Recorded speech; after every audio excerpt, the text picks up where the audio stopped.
morning, good afternoon, good evening, wherever you happen to be in the world. Welcome to tradertv.live. North American stock futures back in negative territory ever so slightly this morning, coming off a bit of a choppy session yesterday. All three major U.S. indexes back in the red once again this morning. We had the Dow. It ended the day down about 60 points, both the S&P and the NASDAQ in the red at the end of the session yesterday as well, but ever so slightly. Waiting on the weekly jobless claims numbers in the U.S. Yeah, more than expected here, 861,000 versus an expected 765,000. That's a big jump, including from last week. We saw 793,000 last week. So again, weekly jobless claims, 861,000 versus 765 expected. We'll get some housing data coming up at 10 o'clock as well this morning. A lot of people are going to be watching that just to check on the state of the housing market in the U.S. We had a big jump in retail sales in the U.S. last month. We learned that yesterday. Another big batch of earnings to get through this morning. We have Baidu, Tilray, Twilio, Fastly, to name a few. There's more than that. We'll talk about all of those coming up. And we have the GameStop congressional hearing getting underway in Washington today. We'll keep an eye on that, see if there's any developments to make a note of. It's Thursday, February 18th, 2021. TraderTV.live starts now.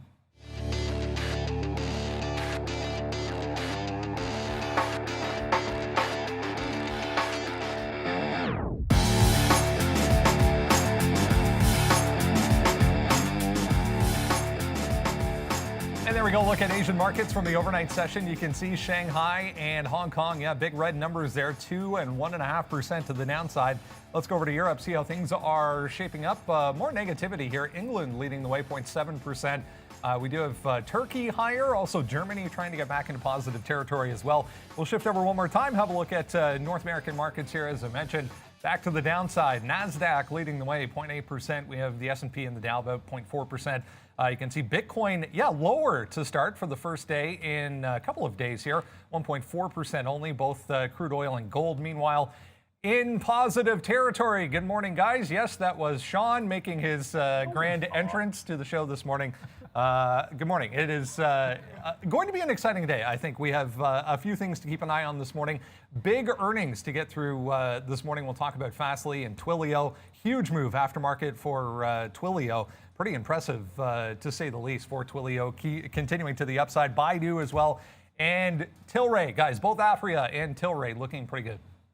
Yeah, well, good morning, everybody. It's Thursday. Just know what I mean. Tilray actually is giving some back. I mean, it's a 5% right now, but it was a double that in the aftermarket. And sort of speaking of, and I'm glad you hit it because I wanted to say this to you guys. It happens from time to time, and I shouldn't expect any of you guys will fall into this kind of a trap. But GTEC, which is going to be on our free watch list, make sure you check that one out. Make sure you're signed up for the new page. This is Greenland technology.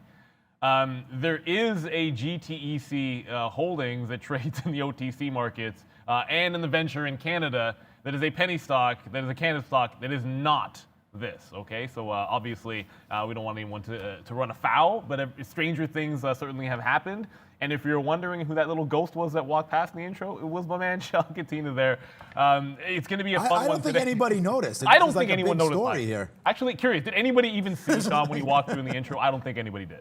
No, I would say not. I actually hold that G-Tech, that cannabis name, and we're going to wait to see here what happens with that play off the open. And today is going to be Palantir. Remember we talked about Palantir and how we're going to wait for that 3 days off of earnings. Today's the third day, so hopefully in the afternoon we get a little bit of a bump today in Palantir. And of course, share lockup happening today. So we're expecting these kind of moves. So we come in here today and we're just going to try to find some spots to pick up some equities. But the thing about it is, man, I'm pretty bearish today. The market's looking pretty sick.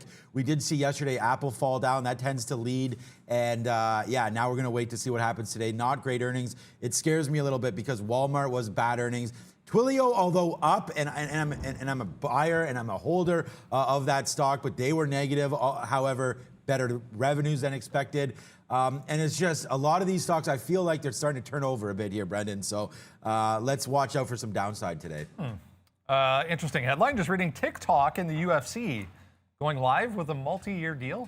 We'll read about that coming up. Yeah, it's going to be an interesting session. Lots to discuss. As we mentioned, before we get into anything moving around in the pre-market, let's get over to the desk and say good morning to Valeria. Good morning, Brendan, and hi guys. Have a positive and profitable day. I kindly remind you to subscribe to our channel and hit thumbs up. Let's get it started, Brendan. Let's indeed get it started, guys. Yeah, I just saw that headline coming across. TikTok and the UFC teaming up on a multi-year agreement of some sort. We'll dig into that a little bit more coming up. We saw Verizon with a big move yesterday to the upside after Warren Buffett disclosed that they have a stake in Berkshire Hathaway, I should say, has a stake in Verizon. They're expanding their agreement with Cisco out this morning. So another move to the upside here, guys, for VZ. Some of these, telecom names, some of these names we haven't really been talking about over the past 6 to 8 months coming back to life here a little. Right. Yeah, I think that's certainly going to be true. And Sean hinted at something, a little bit of a red session. This is actually, the NASDAQ almost 1% of the downside. The ES like 0.5%.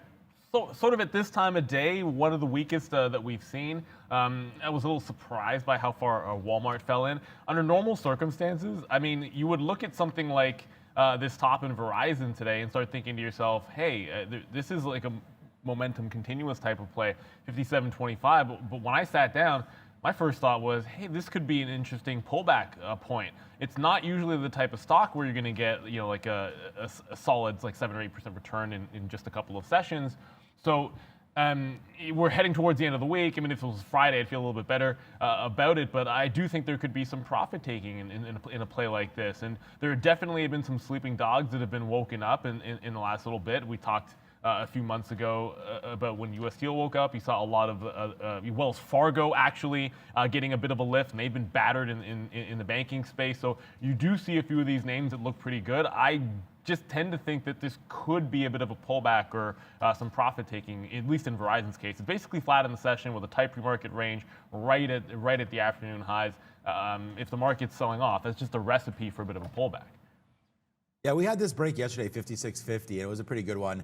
It wound up closing 57, basically right here. So like we're flat today, but a new deal with Cisco. The thing is, I believe it's like 5-6% dividend. So I mean, I like Verizon. I'm in Rogers here in Canada. It's a 5G play. We talked about this yesterday. Let's just check the imbalance look. I mean, look, there's not going to be much here, Brendan, but it was a big move yesterday. So I think there's something to watch out for. I mean, maybe 57 if it holds, but we're going to open there. So let's just wait to see what is on the imbalance locator. Yeah, BlackBerry. And again, just trying to see if there's any names that you guys might be interested in. NEO's on here. CCIV was top of our list yesterday. Look what I'm talking about. I just said a couple minutes ago that we were pretty negative on what was happening here in the market. You see coming off even more now. GE, yeah. So not much on the locator other than Palantir today, but Verizon looks to be pretty strong. So if you want to hide your money somewhere, I think Verizon with its dividend is probably a safe spot, which would make sense why Warren Buffett stepped in. It's a value play. Yeah, market continuing a bit of a slide here. It's accelerating, in fact, through 39.10 on the ES. I'll show you the number from this morning that I mentioned off the top there if you're just joining us a little bit late. Big miss as far as weekly jobless claims are concerned. Here we go, 861,000 versus 765 expected there for the initial jobless claim. So that's much bigger than expected. You can see last week we were at 793. So they were expecting a little bit of an improvement there on that number, but did in fact come out worse than expected. So that could be the reason for the acceleration to the downside. Luis Barbato is joining us this morning from Barcelona, Spain, where I assume, Luis, good to see you, by the way. It's been a couple of weeks. It's a lot warmer than it is here. How's the weather so far over in Barcelona? Yeah, it's pretty good already. It's like 15, 20 degrees, more or less, for the last week. So it's always better than there. Yes, that's for sure. Especially in February. How has trading been? We've been discussing these, little tiny stocks that have been doing all kinds of volume over the past couple of weeks. We're starting to see that die down a little bit. We went through multiple days in a row where we had a couple of symbols. In fact, SNDL, one of them. There was a few others as well. Naked Brands, we've mentioned, doing hundreds of millions, in shares as far as volume is concerned. Even a couple that did $1 billion for a couple of sessions in a row. Starting to see that die down a bit. What have you guys been focusing on over the past couple of days? Yeah, it's been a little bit down the volume, but the number of names, of tickers that we have uptick every day, they're few every day. Like yesterday we have SOS, CLPS, MTC, NXTD. So there is a lot of tickers jumping during the day. It is true that we don't have those tickers, as you say, of hundreds of million shares volume, but we have every day 100%, 200%, 500% runners. Not with that much volume, but the kind of tickers we like, from $2 to $10 and running a lot during the day. And it is running sometimes midday, sometimes the last couple of hours. So it's good for us, so we can trade the whole trading session, not only the first couple of hours. We're noticing again this morning that we're not seeing a terrible or a lot, I should say, as far as small caps are concerned. One or two maybe that are standing out as far as volume to look at today. What do you guys focus on this morning? Yeah, today we don't have so many names right now, but I'm sure during the day we will have new tickers coming in. We're gonna have a look to SOS. Okay, it's running for a few days up and up. Yesterday we had the first red day in a long time, in 4 or 5 days. So we're gonna have a look at SOS, and also from yesterday ONTX. It's still in a nice range with a lot of volume. And new tickers today we have GTEC, as Neil was talking about. Okay, electric vehicles, good news, all-time highs. And we have some locates to go short in case it fails to the new high. So that's a ticker we're gonna look, GTEC. And AVGR, okay, it's moving up a lot right now, 60% up.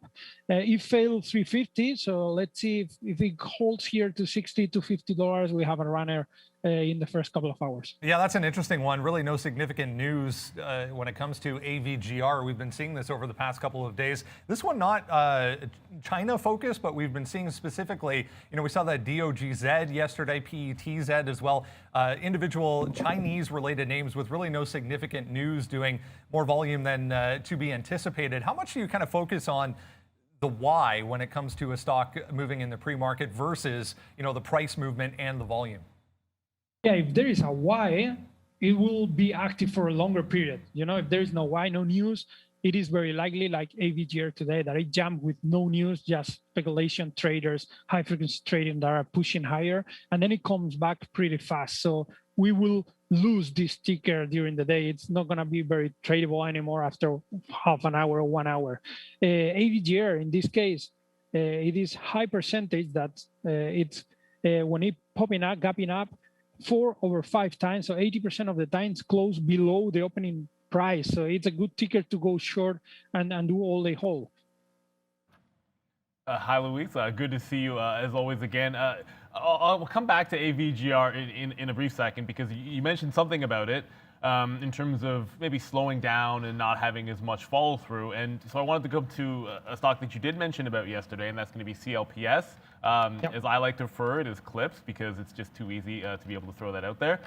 But, and I've sort of noticed this as an opportunity sometimes on that day 2, day 3 play. And as I sit here with 950 on the bid, the absolute bottom in the aftermarket, and also in the pre-market, it traded a little bit lower than this, but 950, the absolute bottom on this significant pullback. It got cut in half. You get in here in day 2, the volume's basically dried up. It's only done about 100,000 shares in the pre-market. I know you're only looking at actionable stocks. Do you ever look at something like this where if there's a chance that it's failing almost all the way back in on a day 2 or a day 3, even without the volume, would you just see a momentum play because you're familiar with levels in the stock? Or is it just strictly all about the volume, and then you just go away from the name when it's not there? Most of the time we go away of the name, because if you check right now, of course the market is closed, but no volume. The spread is 10, 15, 20 cents sometimes. So if you want to get a good feel, it's not going to be easy to get good feels on this one. The risk is too high if you're trading this one very near, let's say. And also it dropped already yesterday from, I think it was like 20 to 10. So it's a little bit too down on the movement and low volume. With the spread, it's too risky to get good feels. Yeah, and I think just to that point, I mean, it's not like I knew what you were going to say, but it's easy to look at that chart and say, hey, that's a setup. You just hammer 950 short and it's going to go even further. But okay, so you take 1,000 shares at 950. the bid holds or it snaps back up, and there's not much in terms of liquidity if someone else decides to run to the exit before this random order here at 979. But imagine that's not there. You could be looking at instantly out of the money 50 cents, and it wouldn't be anything that would shock me too much, especially in the pre-market. I think that's going to be the case. I had some mixed success, and by mixed success I mean GTech a small win, and then AVGR. Frustrating because I was actually going long in AVGR off of this level and worked a couple of times for like just scalping in and out on the volume, and then it broke that pre-market low, and of course I got a partial fill getting out, so I had to pay down to get the rest, an extra couple of pennies here. But I am noticing it's still held at 250, and I believe you mentioned that to Brendan, that anytime you have as sharp a pullback as this, there's no news on the stock that we can see. You get that big pullback, and still over 50% up would be at that 250 mark, and it continues to hold that in the morning. And I always tell myself one rule: do not get caught shorting into 930 on a stock that has held a bottom like that 250 level. So it's not to say that you got to go long here, but if it does make a move, say into like 3, can't get to the pre-market high, and then turns around at 930, that's a short that I miss like 80% of the time because I'm not always fast enough, but I just love that particular setup. Now, is that something you might say to yourself, okay, I always wait until after the open. I know you guys are active in the pre-market as well, but what are you doing with, I guess, the next like 30, 40 minutes on the stock? It's done 21 million in volume, and in the chance that it bounces off 250, what would your take be going into that open for that open liquidity? In this case, for the open, it's holding 260, so we are not going to go long, but as you say, we're going to be aware if this 260 breaks down, also because of the ratios I told you, 4/5 times it closed below the opening price when it's gapping up. Today it's been gapping up more than 50%, 100% at some point during the day, and 80% of the times it's gonna close below the opening. So that means it could go to 180 during the day. So it's not like we're gonna go long here on this 260 consolidation, but I agree with you. And taking into account the market we have been seeing the last weeks, if it start to run 280, 290, it's gonna get tricky. They're gonna try to push too high. So it has to fail 320, 330 to go short at least. Yeah, and I think that's sort of the thing I'm looking for here. And the reason I wanted to make sure we came to it, because it's grinding down to 260 right now. All the things that you mentioned are sort of important. And I noticed this basically anecdotally at first, that when I was taking breakdown trades at this time of day, and this is months and months ago, they essentially were not working out at a high percentage. It's like I scalp a few wins here or there, go like 5 or 6 pennies in the money, but it wouldn't sustain the move. But if you had the same type of play after the open, it was a little bit better. I think we always tell people to back test your strategies and have an idea of what's working and what's not. I think that's the perfect example of it there, Luis. You mentioned one last thing before I send you back to Brendan here. You did also mention that you think a few other symbols are likely to come up after the market opens. So just in general, like, if you don't mind sharing, what is it? Simply average relative volume that comes into play for you after the open? Are there any other metrics that you look at for something that's going to pop up that maybe you're not looking in the pre-market, but it's going to pop up in your radar?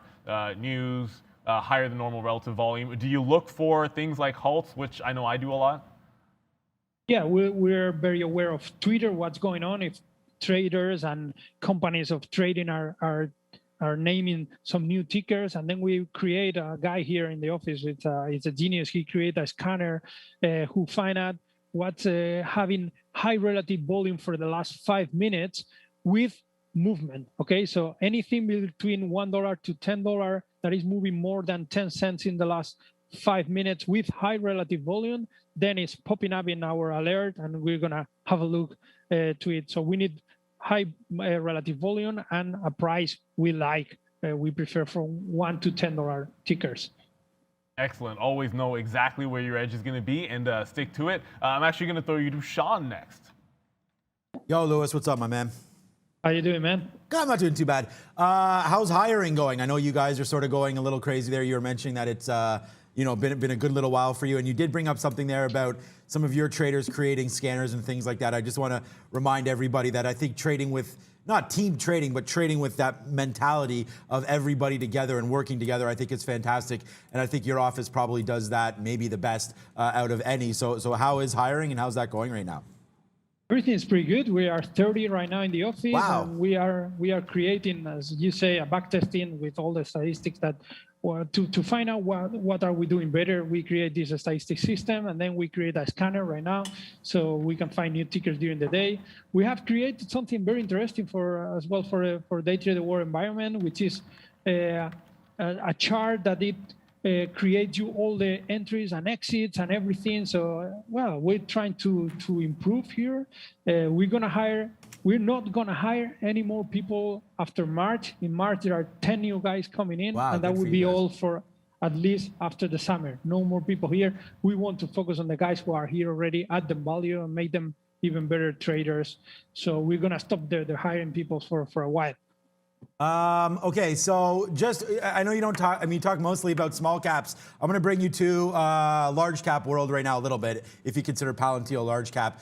You want to talk about doing volume in the pre-market. This is 31 million shares right now. It did 120 million shares or more yesterday. It's been doing 100 million shares a day for the last couple days. Do you guys trade Palantir at all? And if you do, what are some of the things that you look at? Do you scalp it? Do you play breakouts? Or do you guys just skip or stick with the severe, like the sort of the micro cap stocks that you and Neil were just discussing? Even if it's a big cap, if it is very active and it's in important levels for us, we trade it. As you say, today 7% down, 30 million shares trading. Yeah. So we're gonna trade it, yes, because there is volume, there is momentum, there is nice price to go in and out. In Palantir, we're checking 25 support. It's very important. As you can see, it's working right now. And then we have 23, okay? We have seen a movement down from 38 to 25 in few days. So if it hold here, 25, 23, we're gonna look for longs today. I know it looks tricky right now, but it might work. You know, it's like 30, 40% from $40 to 25. So it might be a running up day. Let's see. But anyway, if we trade big caps, we trade fast anyway. We scalp. It's not we're gonna take a long as you do and hold for 30 minutes or 1 hour. No, we're gonna look for longs, but 3-5 minute trades. No. Most of the time, no more. Than that. Yeah, there's so much volume. There's lots of opportunities to get through there. And look, I'm on the 3-day theory here. So I'll be buying this one up at some point today, probably getting some options as well. I love Palantir to the long side. Luis from Barcelona, thank you, my friend. Thank you for joining us. You do add a lot to the show, and I know you're loved on the chat and with our viewers as well. So best of luck to everybody at your office and to you and yours as well. We'll catch you next time. Thank you very much, Luis. Thank you, son. Thank you. All right, guys, let's go to upgrades and downgrades. We had a couple of requests for more information on this board. So you ask, we deliver. Here we go. So upgrades on this side, downgrades over there. You can see who is upgrading. Morgan Stanley, very busy today. A couple of upgrades, a couple of downgrades. Bank of America on here. Argus as well doing some work this morning. Agilent, Palantir with another price target increase. And an upgrade by Morgan Stanley. Roku, a name we haven't looked at or traded for the past couple of weeks, on here with an upgrade today. Morgan Stanley, Uber here as well. Fortive, we have Biogen, SciPlay, and Under Armour, guys, to the downside. I think we might have some of those price targets maybe wrong. I mean, unless Roku, like an upgrade to 275, and then that's on Roku, it's at 450 right now. So we'll double check some of those price they're a targets. little behind. It wouldn't surprise me though if that Morgan Stanley one is right on Palantir, because although they upgraded it to 19, they could have been at like 15 before, right? And so that would make sense to me. And the Roku one seems a little bit off, but that could be right again. Some of these stocks are so overextended right now, and I think that obviously that's what's playing on a lot of these traders' minds. Look, if I wasn't doing this show right now and had to focus on some other things, I would be scalping Palantir. I mean, you could be up hundreds of dollars right now with our platform just scalping this, like back and forth. 13s, 14s, 15s, get long, protected against that 25. 25's been a pretty sweet bottom. I think I will start to do some of that here if Palantir can break above, definitely above 25.25. I'm not going to sit here and scalp this back and forth because I have to focus on bringing hopefully you guys the goods. But I like Palantir today to the long side, and I just think that it's overdone. 25.25 here is great. Lewis just talked, and a reason why we're talking about Palantir here is because it's so much. There's so much love for it on the chat, and I know that this has been a name that we've talked about. And believe it or not, man, like we had Mark Roberts on yesterday, and we've had him on a couple times here, and I've always said I am not a buyer in Palantir. I even tweeted this out. Like I'm long. I checked 989 yesterday as I was checking to see where I was long. So it's down here. We did play it. We played it all the way through. I did get some out here. We got some out all the way up. We got some out up in the mid 30s. Nothing up in the 40s we got out. Just being honest with you guys. Look what's happened though. We've broke this 50-period moving average. No matter how many stocks I like I'm holding DraftKings, I'm holding Fisker, I'm holding Palantir, I'm holding AMD. I mean, you guys know the stocks are basically unlimited. Palantir's not even a huge position for me anymore, but I am looking to build it. And I think that we just talked about this 23 as a bottom. I like that level here for Palantir. Look, when you're basically run by the FBI and the US government and other government wings, they're not going to stop the support and the data, the need for data. I think they're going to create more need for data. I like Palantir. However, like I said before, it's a 17-year-old company. This is not like Bumble or something like that was just created like 2 years ago when she got booted out of Tinder. Like this is something where we need to let the shareholders that have been there for that long dump their shares. It's 31 million shares today. There's a huge, here, if I close this, there's a huge sell right here that happened in the morning. This is like 11, 12 million shares, one print at 8 o'clock. So there's lots happening here in the stock. I think there's a lot of rhetoric behind it, but everything that I read, like you want to talk about ARK, like everyone's going crazy over some of their investments. Kathy Woods, she's all over Palantir. And so we'll see. I don't know how far it's going to fall, but look, this is what's going to happen. In weak markets, you're going to get weak hands letting go of their shares. And I'm long way earlier than this, but I am going to start to build a position today. So soon I'll be able to stamp my name on some of these plays, guys. And I do like Palantir for the long, and I do like it through 25 coming up here. I hope that little talk helped some of you guys understand, what I'm looking at and some of the excitement that I have about this name. I'm also excited about BFT, by the way. Just randomly hating on Bumble there. I know you could have pulled any I'm not stock. hating no, on Bumble. I'm I'm joking. just saying it's a completely different... Any stock you could have pulled out there that was a recent IPO. I actually was just looking... what about DoorDash? How old is DoorDash? How old is Airbnb? Exactly. No, actually, you mentioned Kathy Wood there, and there was a recent IPO, Butterfly, which flew under the radar. No, nothing. No, yeah, that's about as horrible a pun as it's going to get.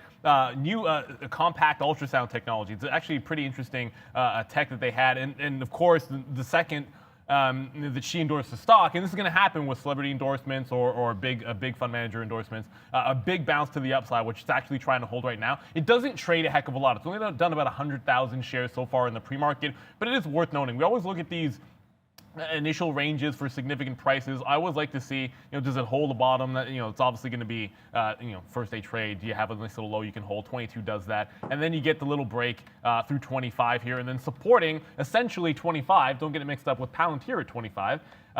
25 in the pre-market. So it looks like there's an obvious support level on this stock. It's not necessarily going to be the heaviest day trade, but this does look relatively strong, and it has that sort of headwind as well, of course, of ARK getting involved. All right, guys, a little confirmation here. When it comes to analysts moving their price target on a stock, you have to understand that it's their opinion of where the stock should be priced, right? So if we can have a look at this. Here we go. Morgan Stanley, given 275 price target this morning for Roku. But if we look over in this corner up here, you can see Truist Securities thinks it should be $390. So, they're all over the map when it comes to where this thing should be lower than where it is now. I don't know if there's news on AMC here, but it just started to go ham here a little bit. Sorry to interrupt you there, Brendan. But it's just like, hello, it just went up 50 cents right here, AMC. So I don't know if something's happening. I know there's the congressional hearings today. But AMC to the moon right here. Let's check out what GameStop is doing. Okay, GameStop sleepy time. So AMC, not sure, maybe earnings coming soon. We haven't seen them in a bit, but AMC right there. Brendan, not to put you on the spot, you'll find it for us if there is anything. While Brendan looks at that, I just want to give a big shout out to Mark Roberts from Sun Lake Strategies there. I asked him about Palantir, and I'm just going to read this to you here. Okay. Palantir Technologies Inc. has amassed, here, hold on a second, let's just cut this out so I can show you two better. Has amassed a long list of shareholders in nearly 2 decades. I just told you 17 years it's been around. I'm doing some kind of research at least. Was found. Almost all of them will have the option to sell as much of their stock as they'd like. And look at this for the key thing. For the first time, guys, 4/5. I don't know what that math is, 4/5, 80%, of shares will become eligible to trade when the market opens, guys. So there it is. Shout out to Mark Roberts, Sun Lake Strategies. If there's a sharper guy out there, I don't know one. What's up, Brandon? This is not meme related, guys. AMC, this is Forbes from France reporting that AMC is in talk with Amazon. Hello. So that could be a little bit of a catalyst. Still got those calls. For Let's AMC. go. All right, Neil, you got something? I was just going to simply say that wouldn't be the first time that you've heard at least a little bit of chatter here. And you talk about a catalyst for a stock, no better one than this. Obviously, it's got some room to break out. There was that 7 where it hung out a heck of a long time around that little 7 top, but need to break through 650, which still could be the case. I think that level of interest is going to put a floor, at least temporarily, on the stock here. And coincidentally, an interesting move for Amazon, but this is not the first time that sort of cropped up as a potentiality. Remember there was AMC Networks? There was rumors going back to, I think it was like the middle of last year. It was AMC Networks, the television network, that they were actually rumored to be interested in, and then everybody thought it was AMC Entertainment. I digress. Let's get over to the overall market. We'll see a bit of a down move continuing here. We'll bring Arun in and have a look at the futures after these jobless claims numbers. Arun, not good so far. Not good. And, we started the slide before the jobless claims numbers came out. So, I mean, there's a little negative bias even before then. So we are continuing that after. Now, if we can take out these 95s, this is where we bounced yesterday. If we can take out these 95, we really can get going below that. Keep in mind, 75 is below there. I am looking at the ES mini contract, so S&P 500 mini contract. So if we can get below 38.95, we can actually open up a little bit more. We have 20 points in space to the downside. But until we can get to that point, I kind of hesitate on the short, even though we are negatively biased here. You could have a sharp bounce. Now, if we do bounce off of this level and this support holds, I think once it gets into the 15s, into the 20s, you can possibly look for shorts there with the 40 as a stop. So you're kind of stuck in between that range, 39.40 on the top, 38.95 on the bottom. And we're just sitting near the bottom end of that range. Of course, going short down here before we take out that range is kind of dangerous because you could have that snap back. So I'm just waiting for a pop. If it does happen, 15 is going up. I'm looking for shorts if we can get a setup there. And if we get below 95 and we set up well, I'm not going to take the initial break, but I do want to see what happens below there. If we set up well below there, then I think we can get an extension play off the 95 break going on down to 75. Great stuff. Thanks so much, Arun. We'll check back in again tomorrow morning as we head towards the open here, guys. We're already beyond 9 o'clock. Let's jump into what is moving around in the pre-market. Guys, if you haven't done so yet, make sure you head over to that link and register for the absolutely free every single day watch list that we send out before we come on at 8:30. Again, the emails are going to stop, and that link will give you access to the website that's going to be the home for the watch list going forward. So let's jump into what we are talking about. Twilio, number one. Yeah, big beats for Twilio out aftermarket yesterday. We had a bunch of analysts upgrading this stock this morning as well. Very, very strong here, guys. It was up 11% when I shut my computer off aftermarket yesterday.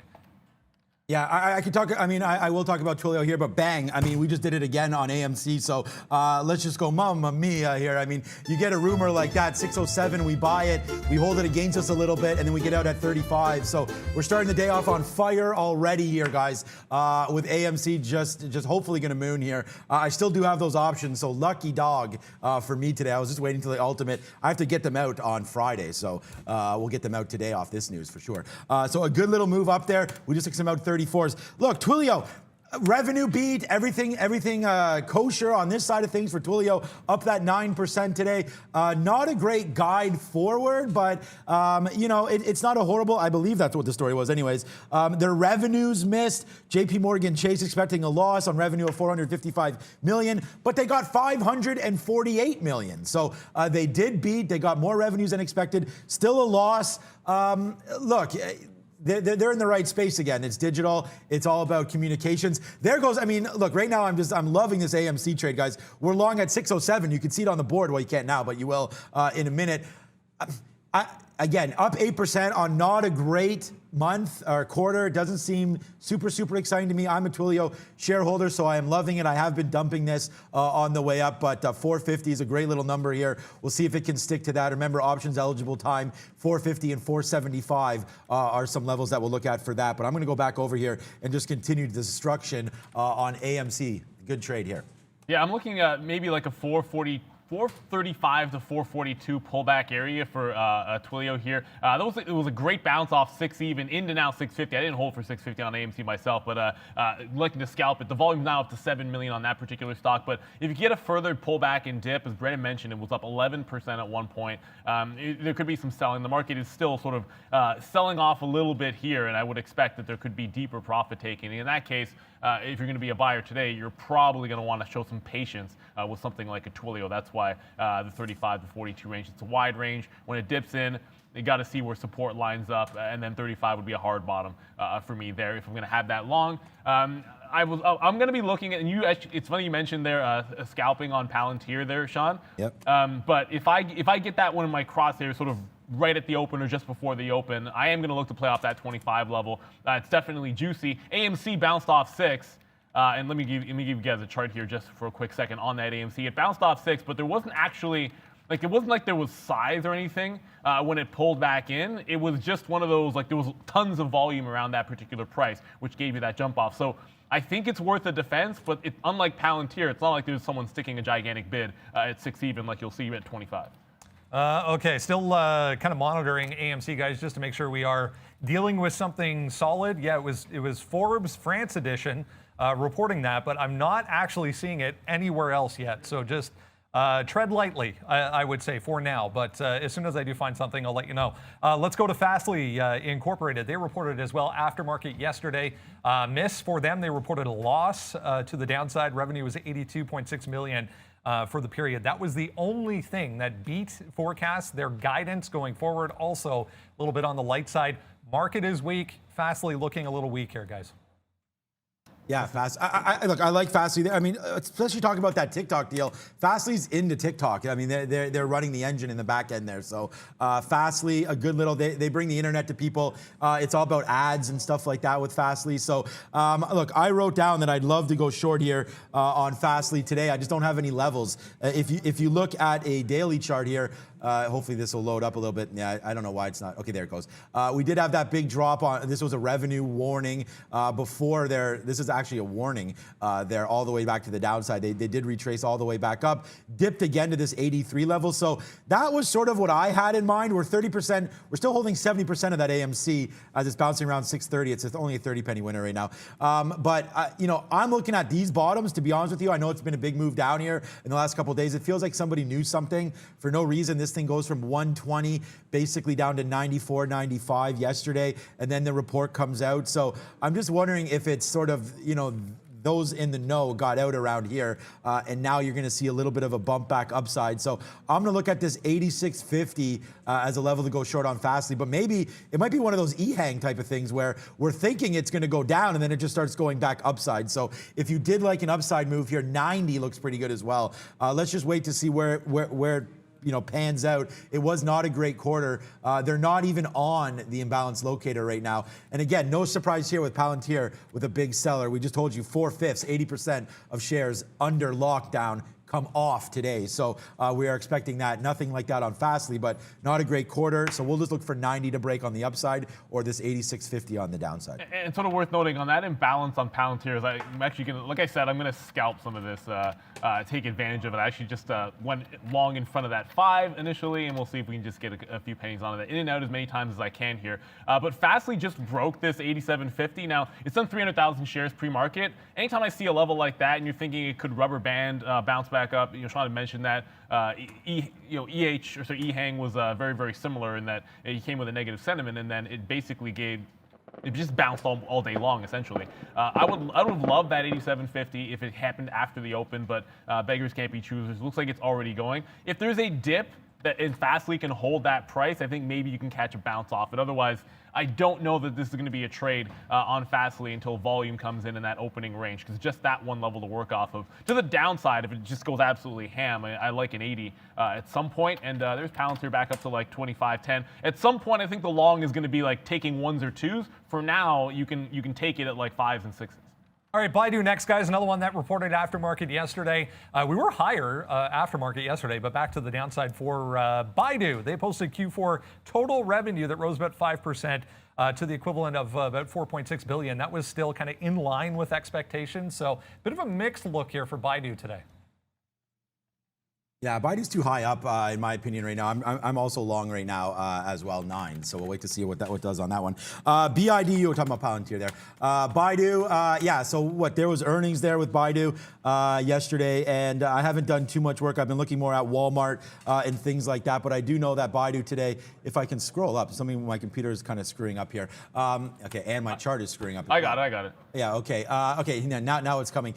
Down that 5%. Look, I mean, I don't have much to say about, I'm pretty negative on the stock market today. So there goes Palantir, by the way. We could probably get some out. We're still long at 9s off this, so up to 22. So guys, let's bang this one off if we can get some 22s. Long 9s out, hopefully 22, if this can get upside right now. We already went 9 to 10 one time, scalp time there, like I talked about, but then we hold this for a little bit more. Back to Baidu here as we have Palantir. My chart doesn't even switch, so that's good. Look, 330, it's just been blowing up. Electric cars, a lot of talk here on Baidu and where it's going. So look, I mean, I just think when they come out, they miss like that. I don't love this stock, but right now, man, I'm into Palantir and I'm into AMC, so it's a busy time. Yeah, we always try to talk about clusters there isn't really much of anything till you get down to that like 265 area on Baidu. It's already sort of coming off the top. At least a little bit here. And anytime I see a move that big, it's like, don't short the bottom, don't short the bottom. If this tests back to 300, that's the look I would like a little bit better on Baidu. Am going to get those 25s. I actually just took 21s, 24s on Palantir. I'm going to hold the last little bit. If that comes back down to 05s, probably going to go long again. But Baidu, I would only short it on a pop. Whereas I feel like, if you're an active trader, Palantir is going to be the one. Now, the reason you look at that 25, it's basically been doing this song and dance. 1, 2, 3, 4, maybe call it 5 or 6 times you've had the opportunity, and I'm kind of kicking myself for only taking it the last time here off of that 25, and 25.25 to 25.30 has essentially been the top of that move. At some point, of course, it's going to break one direction or the other. If it breaks 25s down, I'll take the short through 25 for momentum as well, as obviously covering the long. All right, let's go to cannabis land next. Tilray reporting aftermarket yesterday. A couple of things to note from this report. They still said their combination with Aphria is set to be completed by Q2 of this year. They also posted a 20.5% increase in revenue, 56.6 million for Tilray. But another one, guys, moving southbound.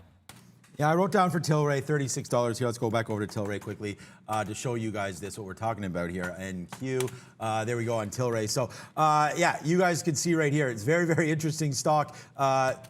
Oh my God, these charts today, they're not loading. Okay, Tilray, here we go. Was obviously up to $36 yesterday off in the pre-market, in the aftermarket yesterday, post-market, ripped upside. Now it's coming to the downside. It's nice to hear that the Aphria merger is going to go through, it looks like, in the second quarter. So you go back to that 0.83 ratio there with Aphria shares. So Yeah, up that 1.71%. I think it's interesting because we do know what can happen if it gets going. So based on that statement just alone, I do like a break of the high. So 33.40 here on Tilray. I was looking at like 36 up here just in case we got back to that, but now you can see it's coming back down here. So I like this level 33.32 off Tilray. And I mean, we already know this. I prefer the MSOs, multi-state operators, to actually, growers and whatnot like a Tilray, but they are becoming more diversified with the Afria play. So if you are into marijuana stocks, obviously I think Tilray is one of the more risky plays that you could have. I do prefer Afria, and then I do prefer Canopy.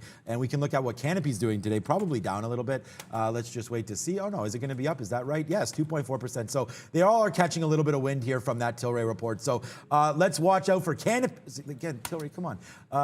There it is. Yeah, that's what I thought. Canopy's still down that 1.38%. So let's just watch Tilray today at Afria, and I might have to just reload my charts. Like nothing's working right now. Yeah, I mean, like, chagrin there just a little bit. I try to look at some of these market levels where big moves happen on Tilray. So I'm going to note a couple of things. I would have looked at a breakdown at 33.20, a little bit higher up. There was a slight bounce, like really, really early on, that tried to get through like a 33.75, 33.80, which I think on any top break could run into a little bit of resistance.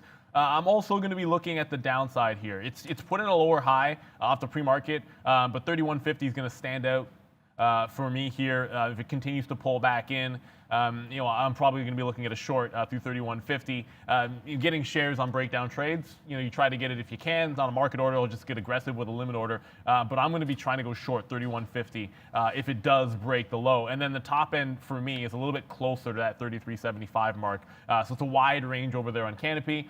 Pounds here now holding the top end of this range. So unfortunately, if you didn't get the long in front of 25 the first time, maybe not getting it again before the open. Of course, I don't know that.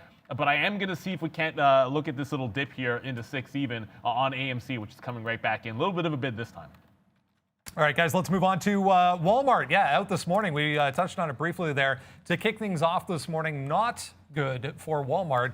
It's been a few quarters since the last time we had a miss as far as Walmart is concerned. Their forecast as well, obviously pandemic related. They did say online sales were up significantly in the period, but Walmart looking weak here, guys. Yeah, I mean, another big cap name here. Let's see if this will work. Walmart. Yes, okay, looks like it's gonna work. Okay, so I wrote down here on the list, nothing actually. I didn't even write down a level for Walmart. We wanted to see what it was gonna do here in the pre-market, and I was hoping there would be some sort of an imbalance. What a big disappointment here for Walmart, and it must be the same thing. I'm a shareholder, but a pretty light one, and it's in my long-term account, so I'm not super worried about it.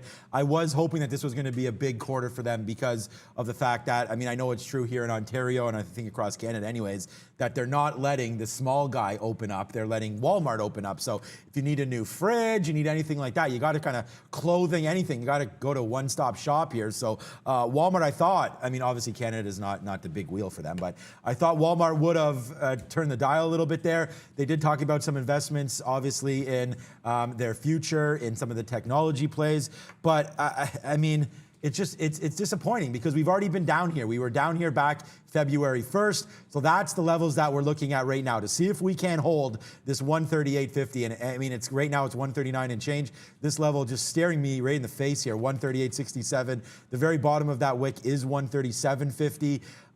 This is what I mean by disappointing. It had a run, right? And then it pulled back down, had another run, came back in, and then into earnings, I believe. Because the market's been strong, but it hasn't been overly strong the last couple of days. But you can see Walmart has ticked higher there. I'm guessing they were thinking that we did take out this 150 on earnings. So when that disappoints, I just feel like there's going to be a lot of people caught up here. A lot of people buying in this area. It did cross 50 periods. So I just think people are caught on this, and I want to go short Walmart through 138.75, 138.50. It has to be a short today for me on Walmart, unfortunately. Yeah, there's no other way to say it. And I think it definitely has room to that. I have like 137 and a little bit lower than that 50, so maybe call it. It doesn't even really matter, like call it 137.35. It's going to be a short till it gets to that price. If there is a base at 137, that's where I'll be looking to pick it up today. I'm going to note that on AMC, it's really starting to look a little bit weak here, guys. So, I mean, Walmart, very, very disappointing. Just keep in mind, and Brendan said this, he has been unable to find a secondary sort of source to be able to confirm this story. So as it does come back in, if 6 even breaks, The first initial push did have some consolidation on some decent volume at like 595. So there's some cover around here to this particular price. But if this busts to the downside off of the open, I wouldn't want to be, I'm not going to be holding this all the way back to like a 560. If I actually catch this long, I should have had it the first time when it just bounced down here and gave you like 4s and 5s. But this time it looks like 606, 607 is about as good as you can get. And it's not really bouncing as strongly as it was earlier. So it doesn't feel like this is going to be as good of a dip buy as I thought like 2 minutes ago. Yeah, there are, just for anyone who's just coming, joining us right now, it's Forbes from France who actually has something written on this, the Amazon possible chatter with AMC. No one else, as far as a notable site anyways, has anything written on this, although we are seeing now, guys, a few other notable sites kind of jumping on board with this whole frenzy. So take from that what you will. We'll keep an eye on AMC. Let's talk about Plug Power. Was down this morning in the pre-market. We'll have a look at Plug here coming up. Big week, 3 days in a row now to the downside for Plug after a huge move up. They announced a new deal with a company from Spain with regards to green hydrogen back on Monday. They announced today that their earnings, their Q4 earnings, are coming actually on the 25th when they were originally scheduled for March 3rd. Guys, not sure what to take from that, but next week for Plug. Moving up earnings, look, the market was already coming off for Plug. It's like 5 or 6 sessions in a row to the downside. So I just got back into the AMC. I don't want it to break 6 even. I'll get out of that if it does. And Palantir is very, very close to that 25. So reload's going to be coming on that name as well. It just feels like if it doesn't hold the 50 period here, there's a big gap below that to like next support at like 40 for Plug. So this is sort of an important day. Not necessarily down the most. It's had actually bigger, I said weak, or I should say weaker mornings so far, but the selling at 9:30 or at least off of the open has been rather large each time in the last couple of sessions. So if it does take out this 51.50, remember that 49, the 50 period is going to be an interesting level to watch. And there is, on the bid here. I don't know, Sean, do you have your level 2 up? I need to switch to mine because Palantir is on the bid now at 25 even. I want you guys to be able to see it. There I can. 1.2, 1.3 maybe million shares it looks like. So here it comes. If it holds this level, fantastic. If it doesn't, I'll probably be going short through it here. But Palantir, it was a sell imbalance, but look at that. Look at the size of this order here. It's like 1 million shares. And you see these NYB because those are stuck orders. They don't print till the open. Yeah, these are going to get crushed. I'm no longer. I'm out. I mean, Palantir here. We got out in the 20s, 25s, and we just took it out right now at 01. Like we don't have anything left. We have very, very small. It is going to break. This is going to test that 23.50 level. We talked about. I mean, look, I gave you guys this. Play. We talked about this. I even read you the note from Mark Roberts there about what was going to happen today, 80%. And I tweeted it out, guys. So if you're just joining us for the first time, please follow me on Twitter. See if we can get to 15,000 right there. But remember, this is what I just tweeted out, guys. Let's see what happens. 80% of shares are off lockup at open, right? So I do expect that to be like 80% of shares. We can go and look at see what the shares outstanding is on Palantir. That's a hell of a lot of shares. So I don't even care that there's 1 million shares here, to be honest with you. There is going to be some heavy selling. FYI, look what just happened. 7 million shares now to sell on Palantir at the open, right? So, yeah, what becomes not rocket science is happening right now. So we thought this would happen, and it is. So 7 million shares to sell on Palantir today. Man, this is going to be a good day. Did you get the short? So I scalped it. I was able to get 80% of it out on the short little pop there to 05s, 06s, and then I was able to cover my 2s, which got out no problem, but I wasn't able to catch that short on the breakdown. The reload on AMC is working, but I didn't get that short when it broke 25, unfortunately. That's the thing about these breakouts and breakdowns. It's no guarantee you'll get shares unless you're aggressive enough there, but certainly if it maybe comes back to like 96, 97 on little pop, I can get it that way. All right, a couple people talking about, I'll throw you a curveball, Robbie, here. We're going to talk about Immunome Incorporated. It is a kind of medium cap stock that's up 200% in the pre-market this morning, guys. The ticker IMNM, right at the bottom of the watch list this morning. They came out this morning saying they've discovered antibodies that have the capability of neutralizing the SARS-CoV-2 virus. Yeah, I just found something. What stock was that? IMNN. IMNN, okay. I just wanted to give something here. This is a good stock. EB, I am buying Sean stock. Love the stock. Yeah, I don't have one, and if I did, I don't know where that would be there. Price to earnings ratio, probably not great. Actually, probably great, actually. Palantir right now, we did continue that short. I haven't looked at that IMNN, but maybe you have, Neil. No, I have looked at this one. This is a wild range here, and I think when I sat down to see the move at 7 o'clock, this was a little bit crazy. It went like 3x from the time I was looking at it, and then pulled back into like a 50 range. This is just a heck of a no-go in the middle of the range, and Palantir back to that one even with 1.5 million on the offer in New York book. So I got some 95s here on Palantir, but this IMNM, that's a no-go unless we test up to maybe 72 to 73 for a bit of a retracement play. This feels a little bit overheated, but if you try to short a pullback on something like this too early, I mean, you can be 10, $15 out of the money before you even bat an eye. So I'm going to wait to see what happens around this 75 area. If it can fail there off of the open, that'd be sort of like the one play I'm looking for right now. But Palantir actually back above 25. I'm going to maintain the short. I don't want to dig too far deep in, but the last bounce off 25 got to 03s and 04s before it got sold off. So that's a good point as any, Brendan. All right, a lot to look at, to say the least. At the open this morning, I'll give you one more. AVGR, we talked about it with Lewis. Couple things to note on this. If you look at the daily chart, this is not a weak stock. Trending to the upside, we get the big gap further higher this morning. However, we are trending down in the pre-market here. So it is weak today in the pre-market, but overall a strong stock. A couple of things I'm going to look at, 3 and then 340 above that, which is the pre-market high there. So 3 ended up being a bit of a pivot here, and then 340 above that. Kind of want to see it find a base somewhere for AVGR, guys. Yeah, that's that key. I mean, it did break that 250 and 260. We talked about why not necessarily going to take it in the pre-market. If it does bounce up, I might defend a little bit sooner. I would have, if 260 hadn't broken, I'd be looking at over 3 to 325. But now that it has broken to the downside, I probably would look to see if I can't get something to 275 range or to 280 as an initial look off of that open in front of 3 even specifically. We just mentioned Palantir, but I want to come back to AMC if I can for a second. So there was this little dip. It did give you like 06s. I was able to get out at 19s, but I did hold on to 20%. Again, it's just feeling like some of the air is coming out of this a little bit on AMC. For now, it's held this little 595, 6 even consolidation, but I'm not holding the long through that price off the open. And Palantir 96s, it's now back below that 25, so looking rather weak, but I'm not going to hold AMC through 6 even. I don't, yeah, and I just want to talk about people saying you go short, go long. Like I'm up on Palantir. I went long on Palantir and got out here. Like these were the highs, right? Like 25, 29. I mean, of course, if we can zoom in even closer here, I'll show you. Like these are all outs here. And then it broke through 25 and we got out of our last 10%. And then we went short. So I am short right now at 89. And again, I still want to get out. Like if it breaks back above this 25.25 or 25.30, let's get out of this and go long.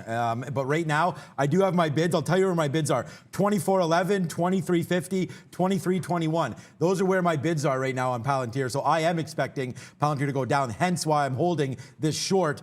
With my out is going to be, look, if this thing breaks back above, like I'm even going to get out here, like breaks back above like 25.05, something like that, we will get out and just give it up. But right now, a long would be around here, 25.30 on a long for Palantir. That could happen very, very soon. Other than that, I just want to tell everybody where my bids are: 23.21, 23.50, and 24. So yeah, I am expecting a little bit of a downward move. Let's check in on Palantir. There's only going to be, okay, so now it's coming off a little bit. It was 6.8 million. They're finding buyers, man. It's pairing off. So we'll see what this gets to. Normally, you do have that big move down. You now have the 2 million shares on the offer, 1.5 million shares or whatever on the bid. So this is going to be a spicy open right here. And yeah, I don't want to be involved at all in case that does happen. AMC, we are still positive on AMC, but we dropped the shares on that 90 break. So into AMC, out here, 40s, 30s, 09s, out here at VWAP again at 17, and then we lose our last little bit, that last 15-cent loss there. So a bunch of wins up here, more than 15 cents, some less, and then the drop off there. So we're flat on AMC, we're short on Palantir. I'm looking at Walmart today, we're looking at Afria, and we're looking at Tilray. And also going to throw JagX here. It didn't make it to the watch list. Late mover, but it's already started to pull back. I just want to give you only 2 minutes to go till the open here. I want to give you some quick levels. The first initial push that happened at 8:30 stalled out 320. You got to pull back, and then of course a breakout. So I like this 320 price, if only because back below here, it does look relatively weak, but if we're going to hold that off the open, I sort of like that as a bit of a wall for me to fade into it, sort of go short in front, but that's going to be more of a after 9:30 type of trade for now. I want to focus my attention on Palantir and, of course, AMC. which Sean just mentioned. This is the reason I said, look, this bounce doesn't look as strong as one before. At that breaks, don't want to be hanging on to it and just sort of fighting the stock. If it does come all the way back, I mean, talk about putting a floor on these things, like 550 to 560 would look like an interesting point for me on AMC if it does get there right at 9:30 with, heck, only 90 seconds to go. Some people talking about, I don't think it's a horrible idea there. What was it? Daniel Adams there talking right here, buy GameStop into the hearing. I don't mind that there. So that's not a horrible idea at all to buy some GameStop into that hearing. I sort of thought that's what AMC initially was, but you know what? That's like an old story. I always wonder that, is that somebody just trying to get, you know, at Forbes there that might belong in the same situation that I am, where we have some calls and they're just trying to push it back. So I don't know. We will check out that AMC. I mean, I'm most excited about Palantir. I did just put out, I'm wondering if this is going to hit right away. This 138.80 might hit. So it's not going to be a huge position on Walmart. I would like it to be more shares, but I don't want it to hit right off the open. But I do like a 138.80 break, and it looks like that might happen sooner rather than later on that. Let's check in on the NASDAQ imbalance locator now.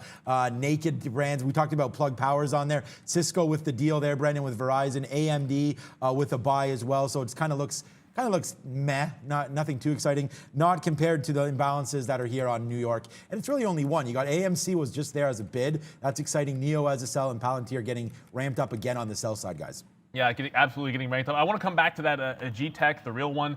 Still looking very, very strong in the pre-market. You're seeing it hold like a $20 range, but it's putting in lower highs. It gets below 20. There could be a bit of a sell through that price, but it is time to drop the countdown. It's Thursday. Palantir still has that massive offer at 25 even. Yeah. Miss V is on the bell. Here it comes. So 5, 4, 3, 2, and 1. Getting ahead of myself. We're playing. Okay, we're just going to watch Palantir here through the open.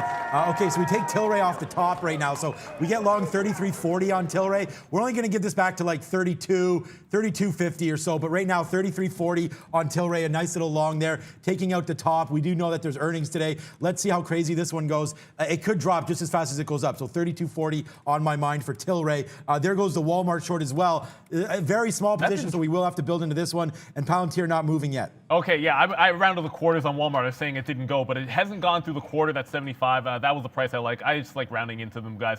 Plug Power, just to come over to this name as well. This is looking rather weak. It did test this little bottom here at 51.50. Has not broken yet, but I'm taking that short through 51.50. Yeah, so exactly what we thought would happen here on Walmart is actually happening. It is coming back to the upside. So let's average in a little bit short there, a little more short. We'll take it out if it breaks through 141. But right now, Palantir to the downside right now. It is open, I guess. It makes sense. Here we go to the downside. So I'm short 24.89 right now. And this is tank. You know where my bids are, guys. Low, low, low. Yeah, I mean, I got 98 as an average price. Go Walmart. We're huge right all now. Over the place on this stock, but they're just getting chewed through on Palantir. The 20-cent win there. Got that Plug Power in, and Walmart is also broken. So nice trades going on already. Guys, we're freaking monstrous again today, guys. Tilray, 50 cents in the money. Walmart, $1 in the money. Palantir, 23 cents in the money. Who's got it? We've got it. I don't go short. Do I not go short? Big shorts right now. Walmart, $1 in the money. Let's just see how far this one wants to go down. We just took some out there. Look at that average in, guys. Put that on right in front of you guys. So big trade. I got to get out. Plug Power did not go down to this 50.25, guys, but the 51.50 short, we did get it. Looking to see if we can't take it down in towards that 50 range. Was but that the I Palantir don't actually see that's not the real low on Plug at 50. It never really got there. Palantir stalled out there at 24.50 a little bit, but it still looks like it's chewing to the downside. I'm actually still holding half the position right now to see if 24.50 can go. This could get crazier. I mean, I actually don't have a target to the bottom on this, so look at those 50s and those quarters all the way down. Yeah, good. Okay, so yeah, Walmart is just going off right now, guys. I mean, the spreads on this thing and what's happening is crazy. Like we were just getting out at 138.37 there. Good thing we did. Just ripped to the high side there again. Okay, CCL, a stock I didn't really talk about, but that short's coming in now. 22.50. We go short on CCL. Like I was short on the market now today. Now we have 3 positions to the short side. Tilray, a nice little runner to the high side too. So that's a good one. We're taking some off on that. Walmart is like so freaking slippery. It's crazy.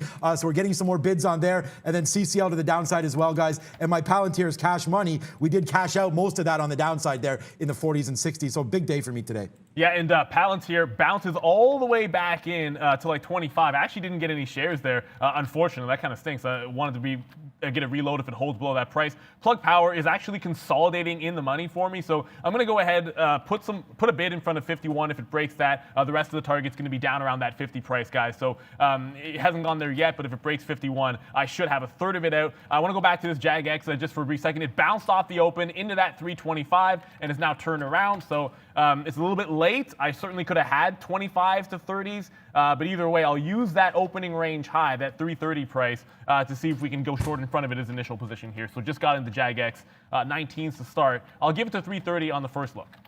Okay, guys, Tilray, $1.26 in the money. Walmart, $2 in the money on Walmart, guys. CCL, we just cashed some out on the top side. And Palantir, we're basically flat. It's a big morning again. When the pins line up, we bowl them over and hit some strikes, guys, today, and that was another one today. So let's go. Brendan, give us something else. Big morning and a big mover. Twilio, guys, just coming up to this last little pivot here in the pre-market, 455, testing that on volume. Already all-time highs this morning for Twilio. I mean, look at this move on Tilray. Bang comes through on Tilray, guys. Big move. We just took some out 35.02 there. This is $1.25, $1.30, depending on where you got this. 33.40 there off the open. A big trade. Maybe you should have looked at Afria. Walmart, even bigger Walmart trade coming on here. So we'll go hot dog gun for this one. Thank you, Valeria. We're about to have some more coffee as well. This day is getting good. Yeah, another downside, 138.40, 138.50. Man, we hit the short on CCL. We hit the short on Walmart. We hit the short on Palantir. And now we reverse a little long on Palantir. How am I long? 24.98. That must have been a keystroke error there. Yeah, I mean, it actually, there was I know what it was. There was a dark print bad wick through 25, so I was using manual trades on Palantir, so thankfully that didn't get me stopped out at 25 even. It's back down at 85, so still in the money on that Palantir trade, but that's just a crazy dark pool wick, which essentially, look, it's going to happen to you from time to time. That JAGX, I got in a couple of times, 24 and 19, 21 average price. I'll take some out in front of 3 even, just slow things down a bit, but the opening range low was down here at 295. I take another leg out in front of that price, even if 3 breaks. So JAGX sort of going to plan as we speak. Just going to get some bids out here. Yeah, I think Palantir might be getting ready to run, man. So if it breaks 25, I'm out. Yeah, exactly. I think it's going to go.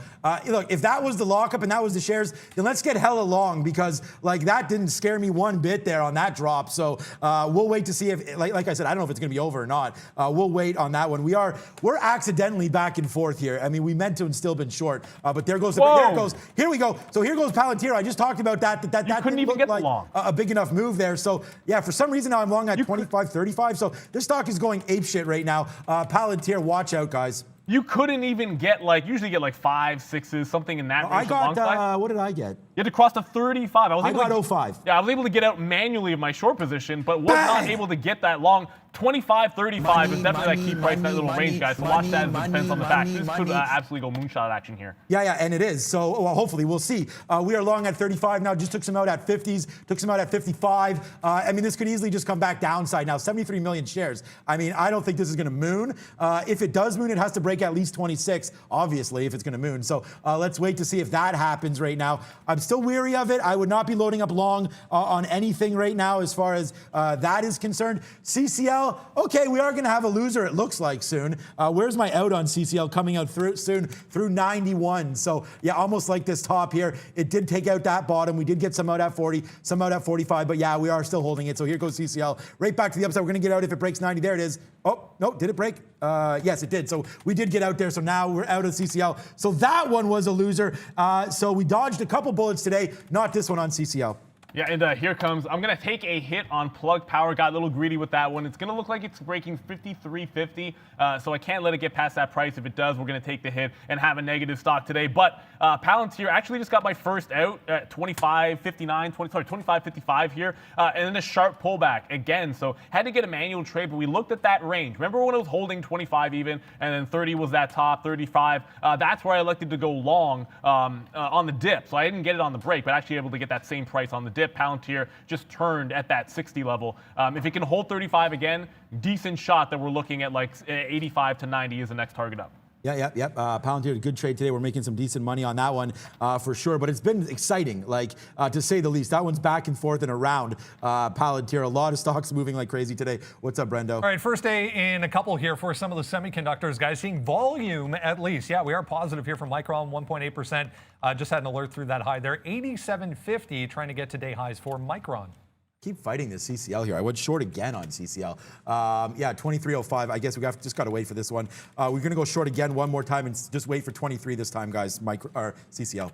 And there we go. We'll go with, I don't know why I'm hitting this, because the first thing that came to mind, they have contracts with the military, Palantir, so we'll hit the grenade, blow some things up. It didn't quite go to 85 there, but just got 76 out there, so 74 out on Palantir as it continues to bounce to the upside. Plug looks like it's going to be that hit for sure, but pre-market, there was a level at 26, 25, I suppose. So let's look at that one for the next side, to the upside there. So let's see if we can't get some more shares out in front of that as Palantir continues to run.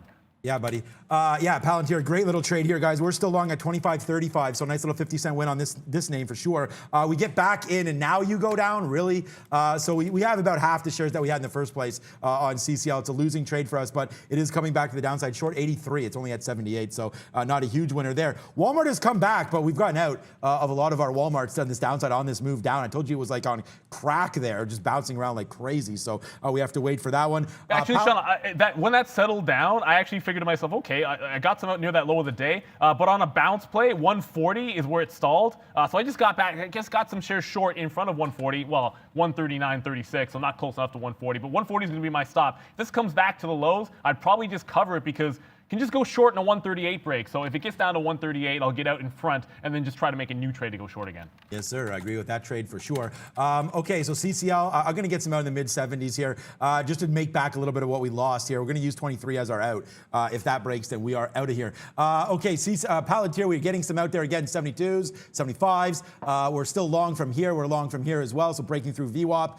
Now we'll wait for this 26.25. That's my next killer spot. Tilray's been absolutely destroyed for me today. To the upside, obviously, with this great long through 33.50. Now we'll go to the top side. So that's a hot dog trade there. After you smoke one, you can have a couple hot dogs because this has been a big trade for us to the upside there with Tilray. What's up, B? Guys, SPWR, another one that reported this one aftermarket yesterday. Big move down. Earnings not great. We're down 10%, but big bounce and volume coming in on the buy side through 39 there for SPWR.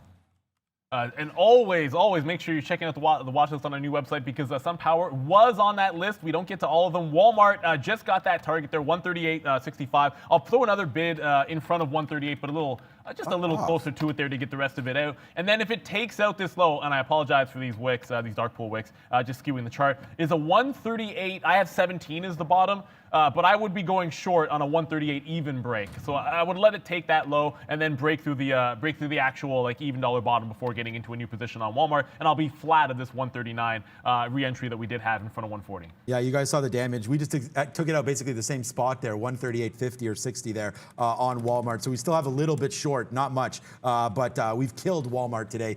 Look at that reload on that short. I mean, it doesn't get any better for that for me anyways. 140.50 on that rip on the open there. So we did like that Walmart trade, but fading back in a little bit now. CCL, we did cash out a little bit of there. Again, 75. It seems to have resisted that. I'm trying to give this back to 23, but I do think CCL could come down, especially if this market hits here. I'm not a big fan of this reopen trade, guys. So CCL to the downside. Palantir still running, man, 40 cents in the money, but stalling out at this 75 level. But a big day for Palantir, man. We thought that this stock could get woodshedded, and it goes the other way. So that's good for us. What's up, Brad? No additional news on QuantumScape today, guys, but QS just popping up here. Big move, 63 through 65 there, trying to get positive for QS. Another mover again on that stock. And look, we said this over and over again. Make sure you check out stocks that are on the watch list, day 2, day 3, day 4, whatever it might be. Just file them away. They're going to be movers, usually for multiple sessions. JagX, just something that's calmed down a little bit. I missed a reload when this came back up to VWAP, but obviously, Palantir is moving, Walmart's moving. Those are good trades. It's going to happen to you. But it might stall out at this 305. It looks like 3 is a bit of support, so I'll probably take some more shares out. I got a short at 322. So on a stock like this, you got to take like 10, 15 cents and get some of that profit. Why am I sitting there holding 80% of the position when it's already giving me a winner? So I'll try to get some more. I just got some more shares out there. JagX, a good one, but a little more calm relative to some of the other names that we're looking at. And one from yesterday, that CLPS, remember 950? Okay, so didn't want it in the pre-market. There it is at the open at 930. There's 950, the absolute top. Comes again to 950 and fails. So, yeah, I'll be short that one in front of 950. At some point, it's likely if it can't make a fresh low or holds above 9 even, it could turn into a breakout long trade because that's such a key price. But my first look is going to be to the short side on clips. What's up, B? GTAC, guys, Greenland Technologies, we mentioned downside halt here. So we did make a high or tried to make a high above 26 there. Immediately reversed and just got smacked all the way down to 22. So GTAC halted. Okay, we are taking out some, so good news there on GTech. Anyone looking at that, a halt trade there. Neil normally looking at those, so he may have an opinion on GTech. Okay, not Palantir, sorry. Palantir is just doing nothing, so we're just waiting for Palantir to do something. We are getting out of it here. Oh, here it goes, 26. Sorry, my bad. It just started to pop, so there it goes through 26. We're still holding. We still have that 25.35 on board, so that's been a good one for us. We are holding this one. This is Palantir, 26.25. Looking for that break. We're going to go long if that does happen, that's for sure. But right now, let's get a little more out as it's bouncing around 26. We start waiting for that ultimate, hopefully, buy of 26 and a quarter. Yeah, I mean, there is that other high that it has, and that's what I'm going to be looking at as well on Palantir. But just to get to the halt trade, because you know it's something going to be watching here, we have not broken out of the range on GTech, which is a bit dangerous when you have volatility halts. It's held 27, which is good for a short trade, I think, on a reopen play, because it gives you obvious cover if it opens up at 24.25. But if it opens at the bottom end of that range, remember, it could not break through 20, and I still have, which I should cancel, actually had a stop order to go short through 20. So now that it's in a halt state, I don't necessarily want to just automatically get into that position when it goes, guys. So if this reopens, I can short it off of 27 even is probably the only play. And then look to see if there's a 20 break that I can safely look at. Only those two things for me on GTech. Okay, Palantir's going to get reloaded. As we're coming up to the upside right now, we're still long 25.35. $1 in the money right now for Palantir. So we're going to do some backflips right now as now it pushes through. So let's see how high we want to go up now. Get some off a little bit here. That was that level. I'd hate to see it fade off of here right now. Just be very, very careful if you're long with me at this level. That's a key level that everyone, I think, was probably looking at right here. So let's see what happens now to the upside on PLTR. Let's go, baby. Big day. Oh, definitely going to be a big day here, guys. I took mine off in front of that level in Palantir, at least in that regard, anticipating that there'd be a bit of a pullback off of this pre-market price, and then 26.50 does loom. If it does dip, I'm looking at 25.75 as a place to pick some up. So just in that JAGX for now, but I don't think that'll last too long. Brendan brought up quantum space escape here. Sorry, guys. No halts yet, despite the fact that you are seeing a 10% move in just a matter of seconds. 66.50s. And here's yesterday's high. Just want to point this out quickly. 67.70 approaching rather quickly. So if it takes that out, possibly a breakout trade. I like a dip because I think if it resists that 67.70 price, decent chance to come all the way back to like a 65 to get you an entry there. And I just got into CLPS in front of that 950, and then it immediately breaks. So in and out of CLPS, 30s to 50s. That'll also be a quick little hit there. I didn't go long, didn't like it too much. Maybe a little bit later on, I'd think about a long trade in clips.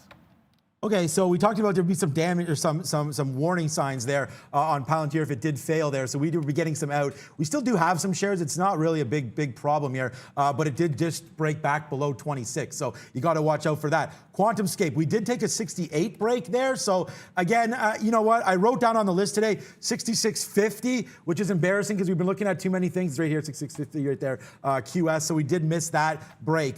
We didn't miss it. I just didn't even have the order out. We weren't even paying attention to it. So we did take that top off. We're still long in our own account 50, which is pretty good. So yeah, I felt bad because this morning this was down 6%, but today it's back up a little bit. So let's just hold this. Let's see if we can't go back to that 66.50. If that was going to be my long area, we're going to get out if it doesn't break back down through there. Yeah, and just to come back to Walmart here, it's still holding this 138 bottom, just to give you perspective of how far it fell on earnings here. If it breaks, I'm now all flat of the two shorts that we had, but I am taking a short trade through the bottom here on Walmart. It's just consolidating on the bottom is the best way to put it, the only way I can put it. Here comes again that QuantumScape. So it doesn't pull back. I looked for a bit of a dip here. It got to 66.12, and I'm sitting there at 65 half. So missed it by that much. That much is like 60 cents. If it was 5 cents, that would be different story. We are now through that pre-market high, so yesterday's high, 70 even, likely the next leg to go. Should have maybe just bought a little more aggressively on that dip, but I did have a target, and it missed it by 60 pennies, guys. Okay, QS. Bang! We ain't missing that target right there. Nice little in and out there. We'll see how high it wants to go up, man. We just took some out there at 16,880 there. It's only a 30-cent win, so we do expect a little bit more of that. I don't know if it gets to 69. It just drops off 69. I also missed my reload down there. So, yeah, hopefully QS does give us... I don't. Actually, no, I don't. I hope it just goes right to $75. What's up, Brandon? Bitcoin trying to make a little bit of a move here, guys. We talked about this one yesterday. eBang International, EBON, up again today, 11.25%. Just gave you that high from yesterday, 11.25, right about there. We're up to 11.80, so a nice move again today for EBON. EBON on the move. Also, somewhat on the move. Remember this name? Yeah, that's right. EHang bounces off the top, and then look at the flush at 9:30, guys. So some weakness coming back into this after that short sell report a couple of days. 73 looks like a good level to me. Bit of a pullback at that range. It's trying to hold it right now. I want to play the short side of this trade. It should be short sell restricted, meaning either you fade into it, catch it on an uptick, or just hope to get liquidity if you try to hit that bid. It's got a bit of a spread here, so short here, you're risking a couple of dollars before you know if you're right or wrong on that little play. But spready. I want to have it in this range. Yeah, you're exactly right. It's very, very spready, this stock. So do be a little bit careful, 20 to 25 cents at a given time. If I can catch it around 71, 30 to 40, maybe 50, something along those lines, I'd be perfectly happy with that. Probably the quarters is as far as I would go because I'm giving this one to 73 if I get the short trade in EHang. Okay, yeah, so we're right now, I mean, we just murked QS right here, guys. Long 68, out 69.50. There's a $1.50 winner there, and we're almost out of everything. Well, not really. We still have 30% of this QS. I'm looking for a 70 break, so let's just see if that happens. We are averaged in. Oh, here we go. This is going to break, so 23.05 right here, a break on CCL. We tried to go short. We were cashing out here on VWAP, but we did take a little bit more short right here. So, yeah, my big negative stock, the only negative stock of the day for me so far will be the CCL. If it does break back above 23.05, we are short now 22.88. So it's not a great trade. Out of the money, 11 cents here on CCL, guys. What's up, Beep? A little gaming stock just popping up here, guys. ELYS, I should say, 14% today. Just broke back above $8, which was a bit of a level here in the pre-market. Had a big day yesterday. A bit of a technical break on positive news. ELYS moving, guys. And we'll go with frying up. Well, I'm going to get fried on the, of course, that quick little short on EH. It goes through 73. Then thankfully we can fry up a winner, which, like I said, it'll be more calm. But here's that 295 level on JAGX. I will take more shares out. I'm still holding to see if it tests back into 285. And I will short any pop into like 310, 315 sort of area. But either way, you have to have some profit taking on the way down. It looks like this is going to be one of those easier retracement holds. We mentioned Fastly. It was on the list. You can only be bearish on so many names off the open. This one gave you 2 cracks at it if you like that 85, 86 area.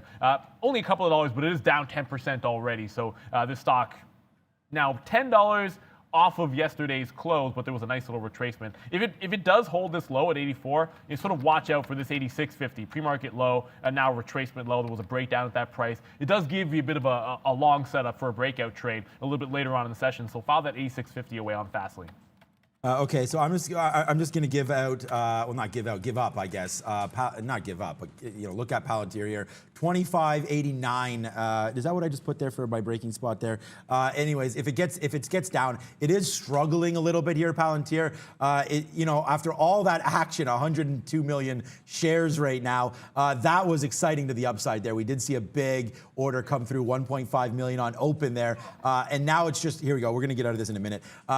We did take another shot there at 26. We're going to look at this thing when it comes back down to VWAP.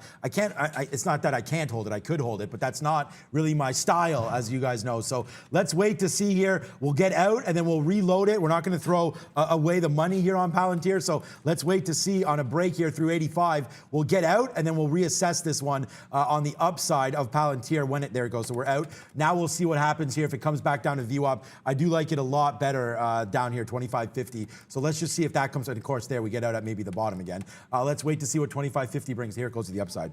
Yeah, and the market actually, bouncing a little bit here. We're still down that 1%, but I'm looking at QuamScape. This time, maybe getting a little closer to that 65 on a pullback. It turned, and this is 69.94 up at the top here, so 70 even. You throw out these even dollar numbers, and if it ends up being the top, it's just more. it's just more of an obvious thing. It's not like any rocket science type of a call there. If it retests 70, are we willing to go long on a breakout through 70 even? You better believe that's going to be true. So let's get that locked and loaded on Quamscape and throw to Brendan. Another earnings name, guys. Fuel Cell, clean energy name. F-Cell, we've traded this one many times. Down this morning in the pre-market. They reported this morning, in fact, but trying to get back above 2050. So a bit of a pivot here for F-Cell. Heightened volume, big time for FCEL, guys. Okay, I mean, I'm just debating just getting into more. Yeah, we will talk about F-Cell in a minute, but I'm just looking at this Palantir level here, and I got to cancel some of these lower ones here because they're not going to be coming through, but I like a 26.30 break. I'm trying to get more. You can see we still are long Palantir, some at 26.04. That's QS. Hold on a second. Put on Palantir here. I was looking at it on another screen. Looks like my CCL has come back nicely as well, so that's a good short for us. So we did get some out on that 85 break, but we still are holding these 26.05s. So let's wait to see. I'd like to get a little more long, and we're going to use this 26.50 as our out. So that's just really the talk there. CCL does come all the way back down off this short, so it does not get us out. So we'll have to wait now on the downside. Probably should took some out. Look at the market coming down. Although this is the NASDAQ, we should have took some out on CCL. It's my only negative stock today, so we are a little wrong on this name. So let's get some bids out here. We're short 88, so it's a good trade. What's up, Bree? Facebook, guys, down this morning. Apparently, they've blocked news content in Australia. So Facebook, not a huge move, but 1.4% downside coming into significant levels on FB.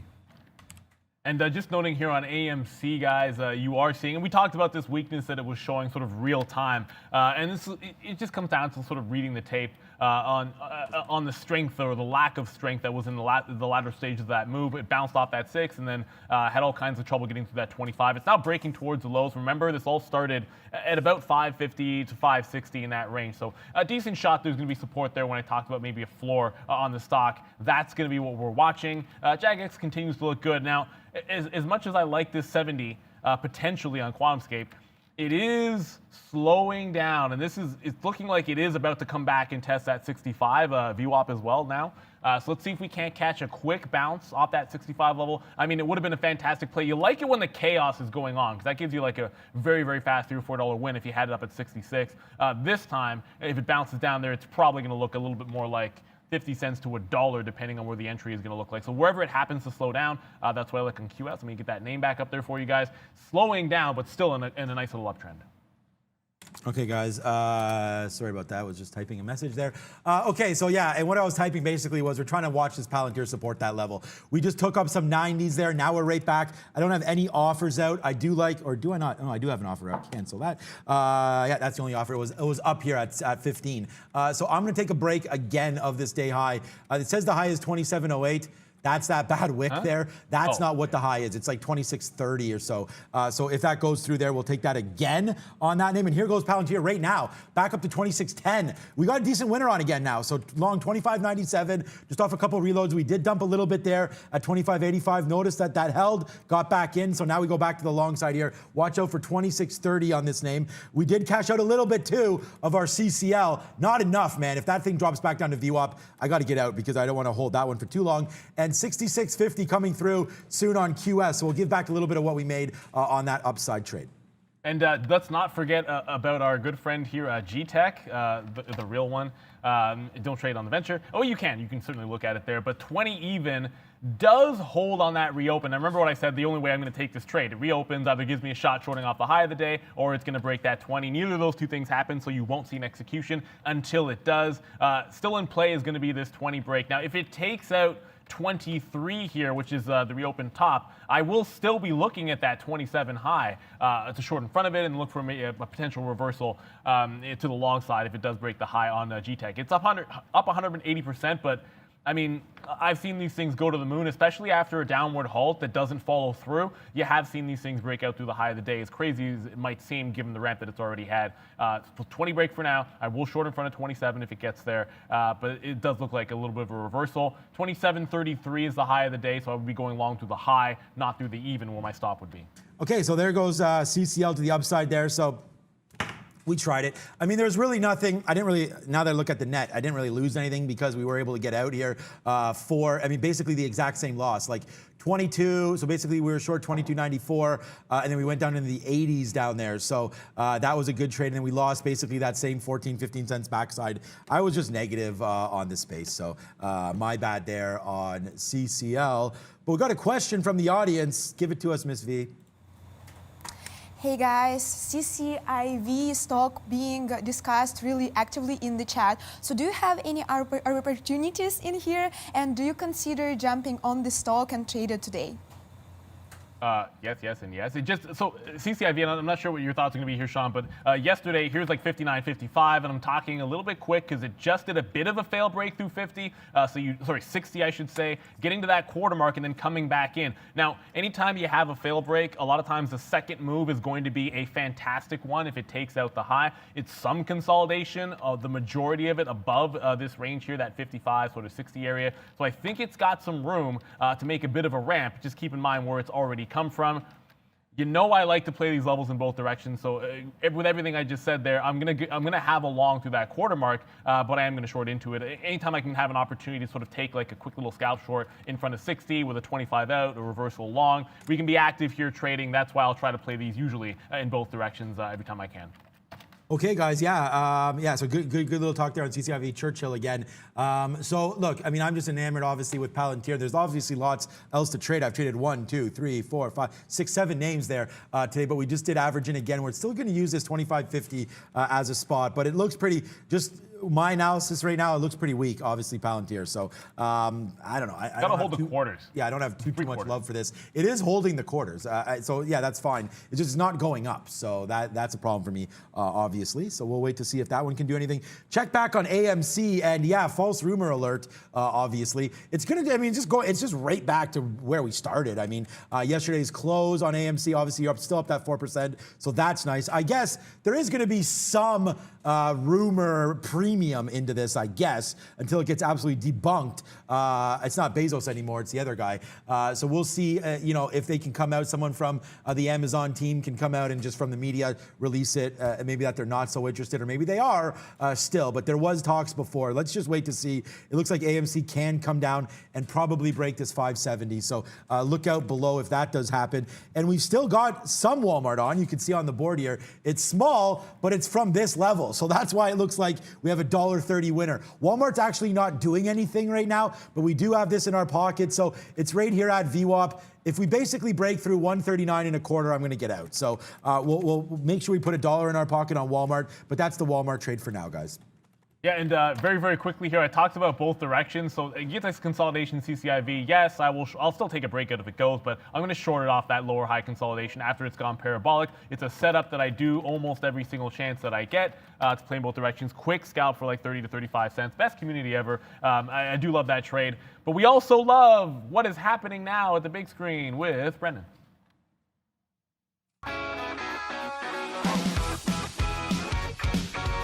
Hey guys, 10 o'clock. It's worth noting on AMC, I did see Fox News did have it on their morning show as a report. That's the only other place that I've seen this being reported so far this morning. So definitely looking a lot like fake news as far as that AMC story. It's just way too similar to the first time that happened as far as the story is concerned. S&P 500 negative still, 0.7%. The Dow the same, 0.6%. You can see NASDAQ 2 days in a row here leading the way, almost a full percent here in negative territory for the NASDAQ. The Russell, same story, 0.9%.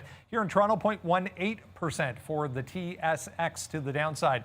Let's go to a few things on the watch list. Still making moves, guys. We had a test. This is SunPower, SPWR. I mentioned we had a test of these highs. We're right back down, though, to 38.5. If 38.5, let's go. This thing could give you a nice little move southbound. Tilray as well. Yeah, the initial move higher, nice one, but we're also coming back into 33. That was support on the initial pullback for Tilray, guys. Back over to you.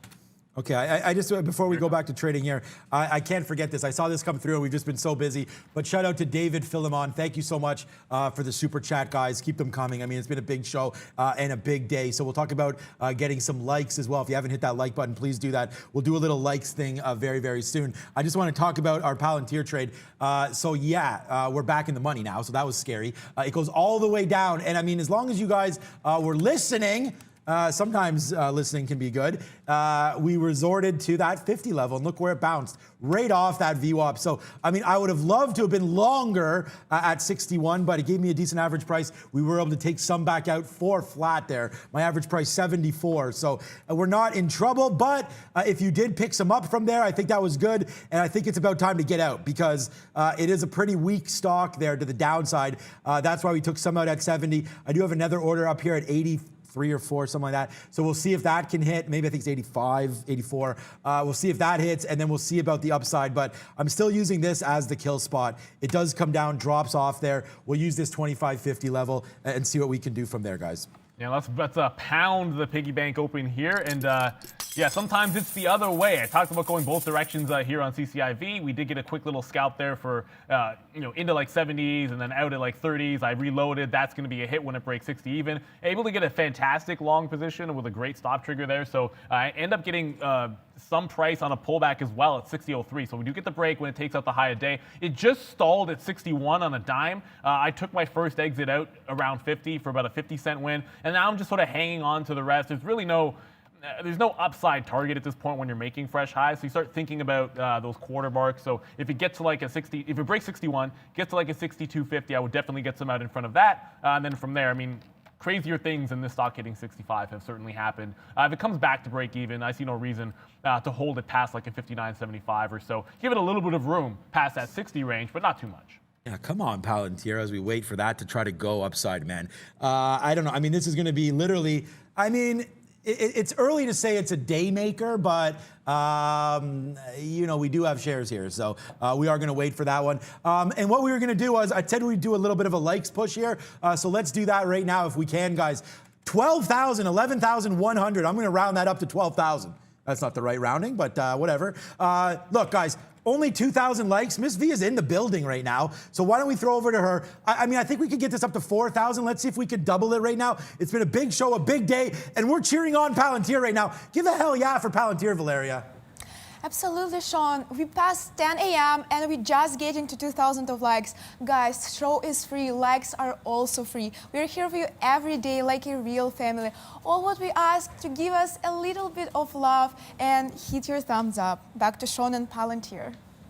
Oh, that's not that much love for Palantir, but yeah, back to me and Palantir. Like I said, we are now back in the money. I mean, it's 25.73 is the price there, so whatever.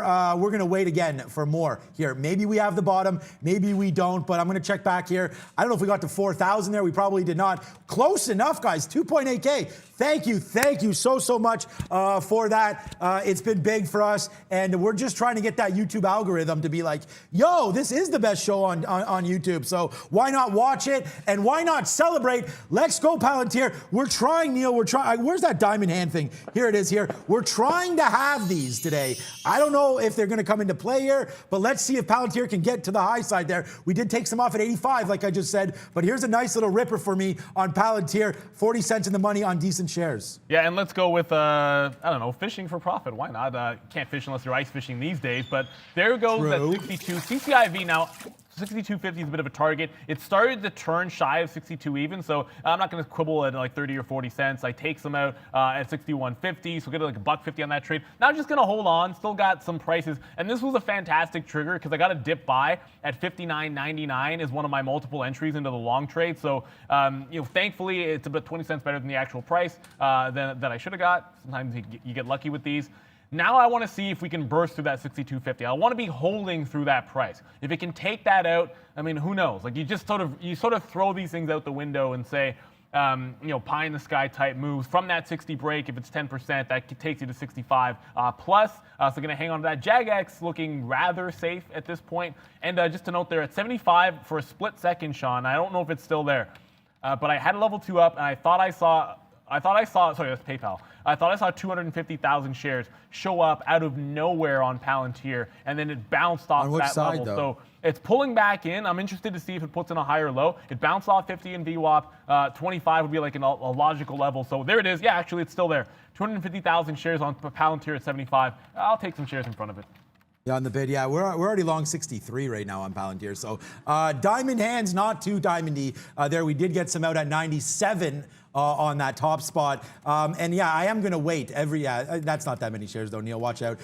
We are going to take it out in front of 96. And again, it was, I literally took out like 5% of what I had there. So there is that level there, and it could be a psychological one. So watch out there. I'm more interested because it's a 75 and protection. So yeah, a little bit of protection there if you're looking to punch out on it. But for me, I'm still using that 50 level, and let's just see if it goes. I think it is a shot in the dark at this point. So and not even in the dark. I think it makes sense why Palantir could go back to the upside. Remember that 3-day rule, guys, and it just happened to be that the third day is also share lockup. 80% of shares come undone today. So anybody that's been in Palantir, like I told you, 17-year-old company, the secretary probably has 50 million shares of this thing. So if she's going to be dumping that, or he, I guess, is going to be dumping those shares, then watch out on the market. And I don't blame anybody for doing that whatsoever. So there it goes. It just moved upside. Come on, Palantir. Yeah, I just saw that size. Yeah. Let's get going. No offers. Diamond hands. What's up, Brendo? NASDAQ, yeah, starting to head southbound. Here's a big reason why. Microsoft, guys, just saw day lows here on Microsoft on volume. So some of the big name tech stocks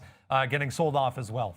Okay. No, I mean, you saw it live. We saw it 25,070. You see it there at 85. So when one of these breaks, I'm going to get out of it, but I scalped it from 75 to 85. I then just got some shares again to the long side at 84 as an average price. So look, you're going to see the multiple entries, multiple exits here. Just make sure we manage this position. So you can buy and you can hold on a move like that.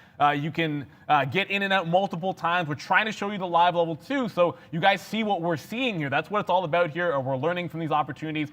The volume is absolutely insane on Palantir.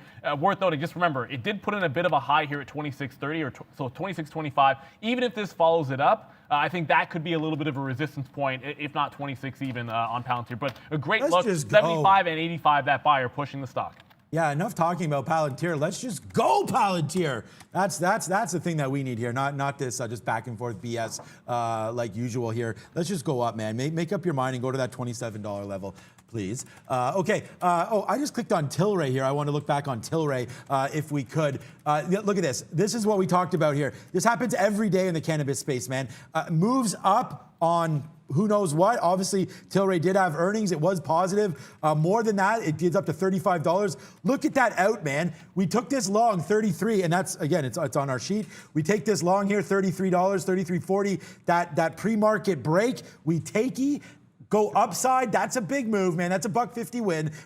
That's a real print. We get out there, we get out all the way up, breaks VWAP up, and we say, see ya. Now it's consolidating, so that's why I call this to our attention. Looks like Tilray could light up here, maybe through $33, guys. What's up, Bren? Some of the banks providing strength. Just looking on the other side of the coin, if you're looking for strength here, 2 days in a row for WFC leading the way. We had positive news and a positive move for this one yesterday. So coming back into 37, guys, this level from the pre-market, 36.90 for WFC.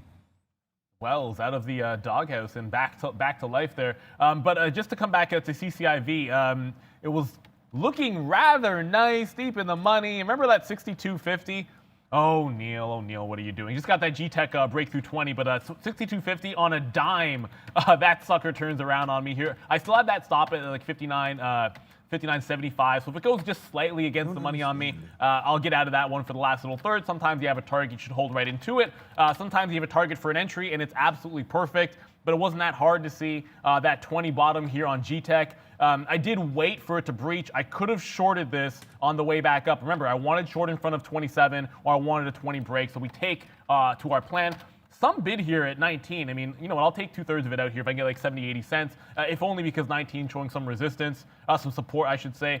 I'm going to jump back, and I apologize for these wicks, but on the move in the morning here at 8 o'clock, it did get down to 17. So that's a reasonable target, 17 to 18 for the last third of this position. But a great breakdown trade, excellent execution, got 85s. There's not a ton of slippage. Wait patiently for my one trade since I was shorting 21s at like 7:50 a.m. This working out a heck of a lot better than that. Yeah, okay, so we're just getting reloaded. We got reloaded back down on the downside there at 75s.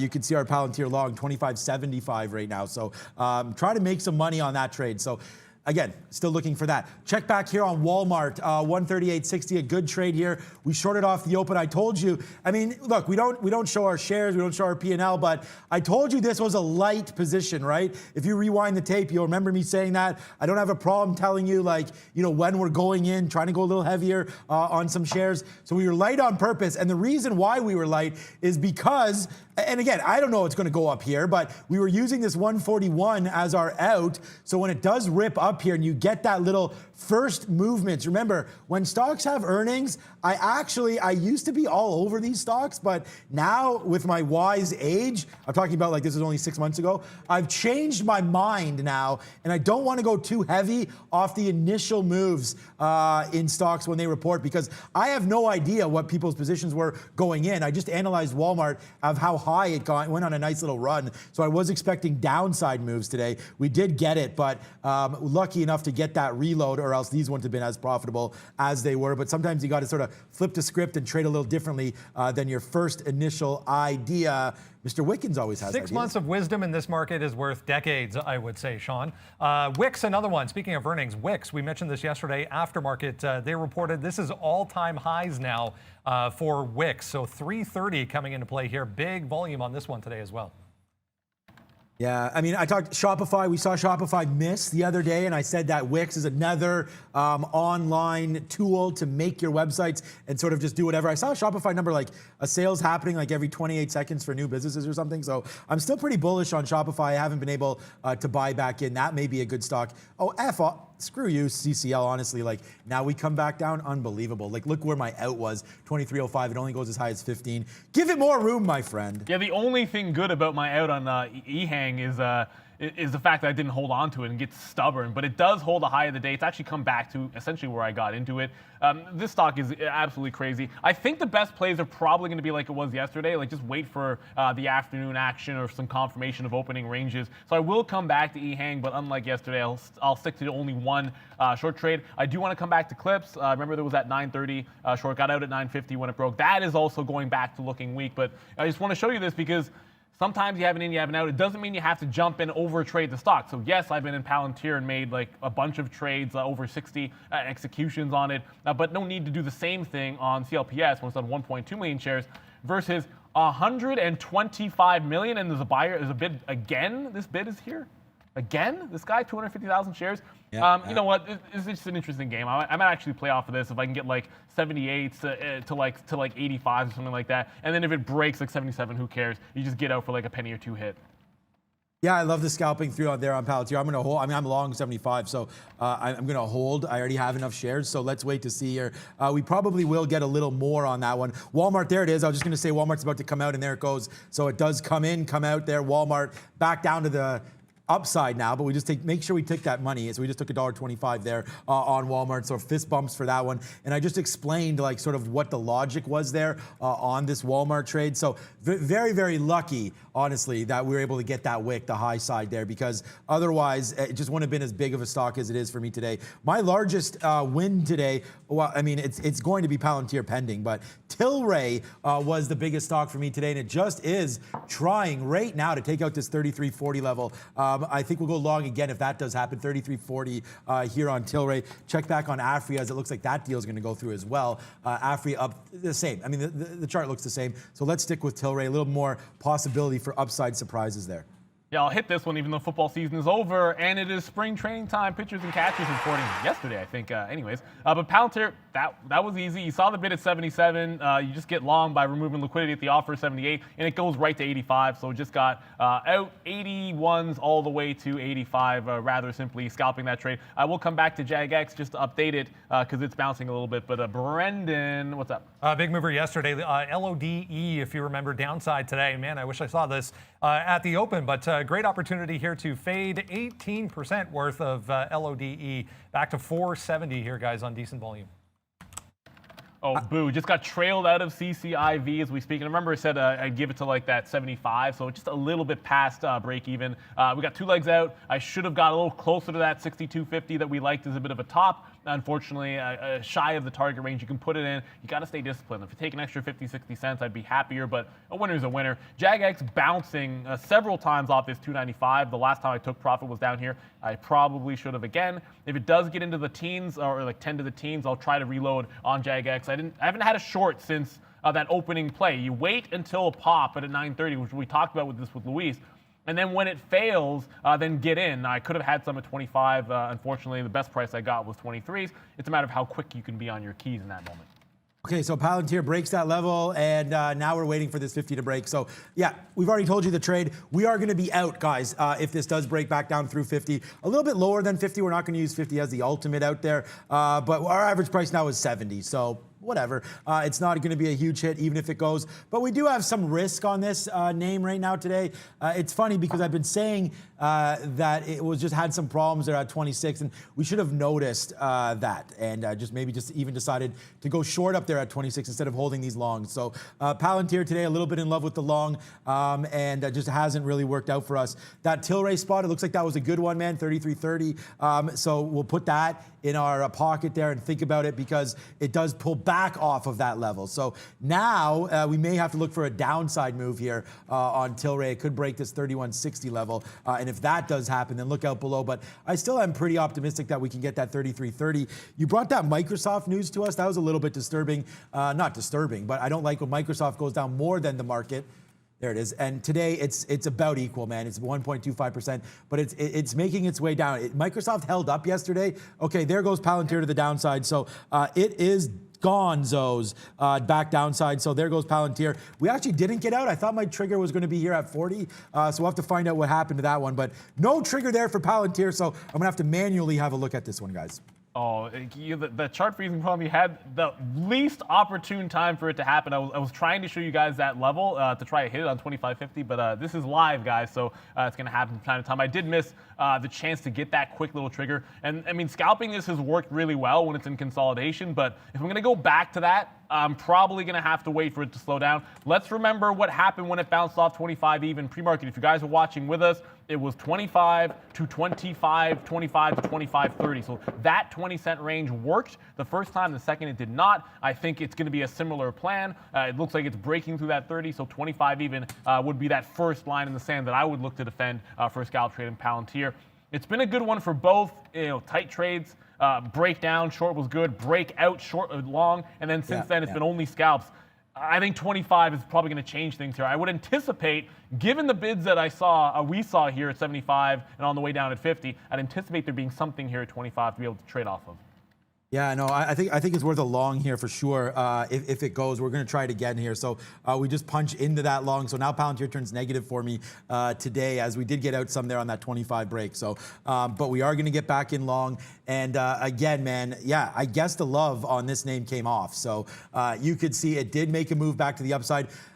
I talked about it. We talked about it yesterday. We talked about it a few days, that the time to buy this thing, I really do think if you're going to go long-term into a portfolio of some sort, I think like, 3 o'clock, 2 o'clock, something in the afternoon. We're not going to pick a specific time, but let's just see if there's any bounces here. I did have my bids in 24.50. I do think we could still get to that, although we are holding a little bit of a long just to see what happens here at 25. We're long 25.30. Only half a mil on that bid, just so you guys, I did see on level 2, but 500,000 shares on the bid from what I saw, which maybe I would expect a 2 or 3x that number. Maybe it's more when it gets down to that price, but we'll check it out when it's on the bid. Already time for the small cap recap. Let's go to Brendan at the big screen. Oh, there we go.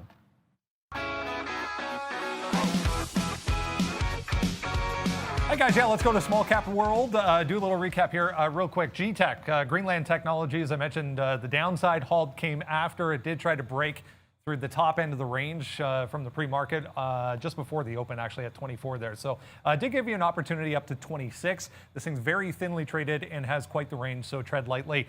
Downside halt, so any kind of opportunity to short versus that top end of the range was a good one. We're down to $18 now.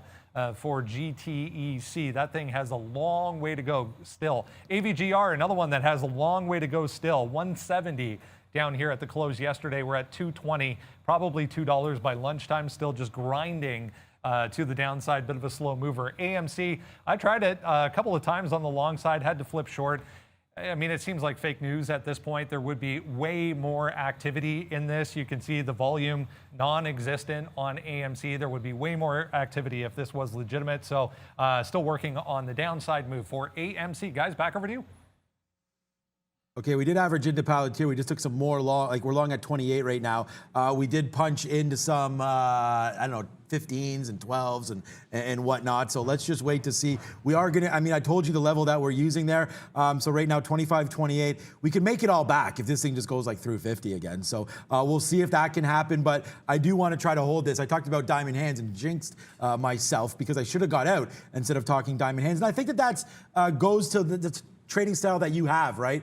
It's tough to say all those kind of crazy things and then only take like 5-10 cent winners. So you really got to focus on what the plan of action is. Like Neil mentioned there, scalping off that 77 and getting out 85 or whatever it was. You got to really plan your trade so that you don't get sort of blown up if something bad happens, right? And so that's where right now I'm happy with this trade right now. We're in the money 15 pennies, but we'll wait to see where this goes from here. I'm thinking if I can get back to 50, we will take some out, even mid 40s where it just was, but I was talking. And this is the best part. Like, we love the community because everyone has different styles of trade, different ideas, which is always fun to learn from. We can learn from each other. But some trades, and I'm trying to do this in Palantir, you got to lurk like a little bit of a ninja here. I think there might be more of a bid at that 25, quite frankly, more than that $500,000. It was a bit of a guess, but didn't see more than that. The first time we went long in the pre-market was off of 25.05, so I went long at sixes. I showed that to you guys here.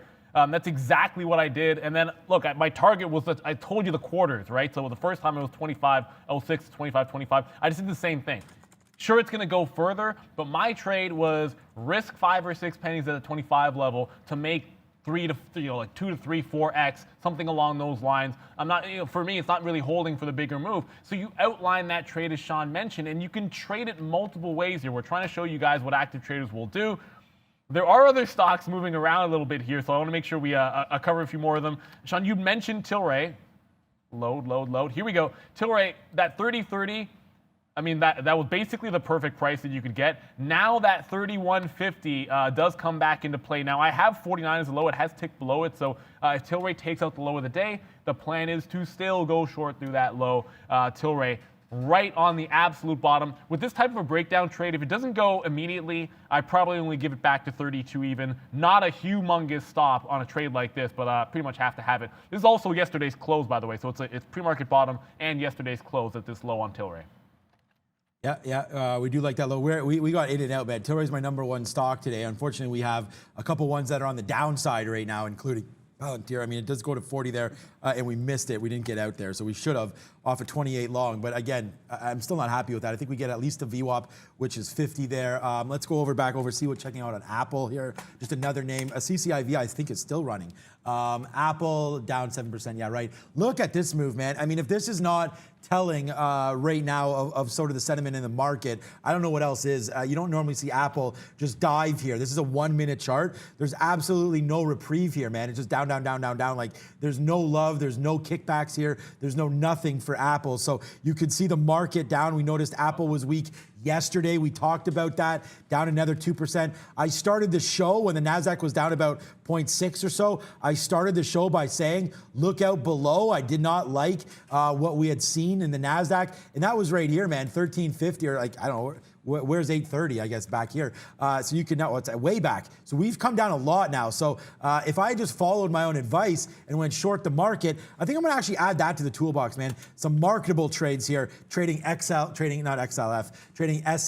for the semis, trading some triple Qs on those numbers, and trading a few different things. So I think we got to add the spiders or some futures trades because I've been pretty spot on here and not so spot on this equity call here with Palantir. Yeah, there goes Tilray just as we speak. So I don't know, we'll throw it in the shredder.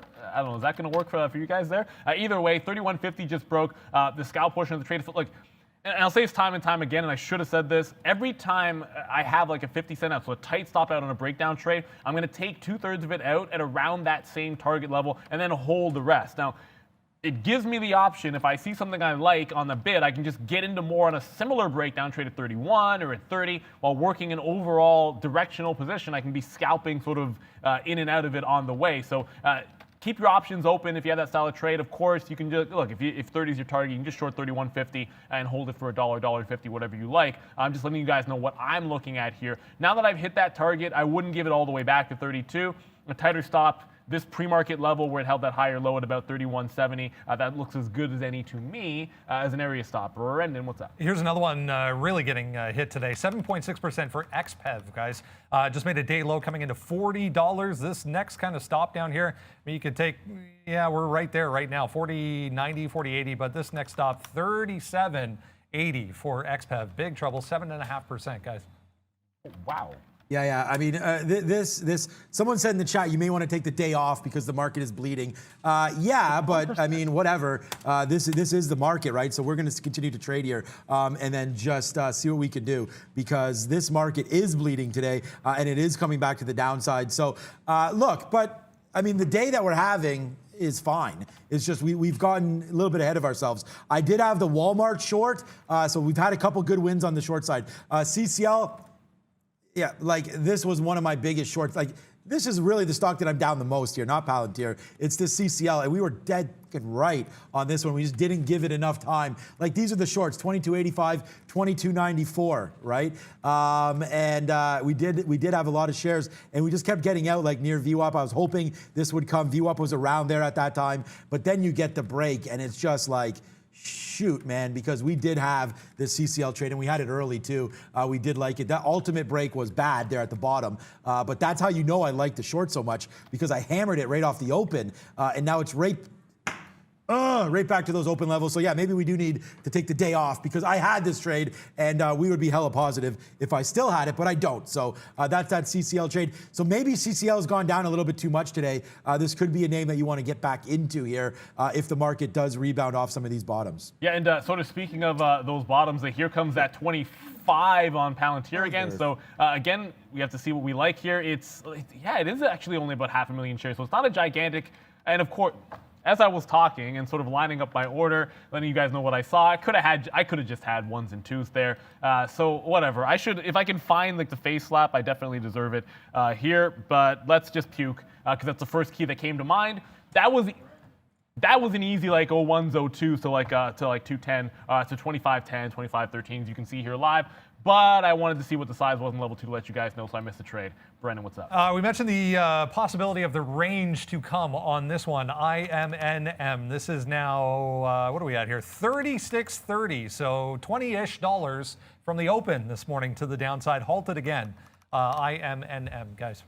This is a day where you could start picking up some stocks that you like, man. I think like if you did like any of these crazier names like Bio here, Bio Nano, obviously BNGO down today, big 13%. Like I think it's just money coming out of some of these names that have been beloved for a while. We talked about FCell as well. That was down today. I mean, again, I just have to, down that same percentage, man, 14%. And a few of these names that have been loved in the past. Clovis Oncology down, Clips is whatever, we talked about that yesterday.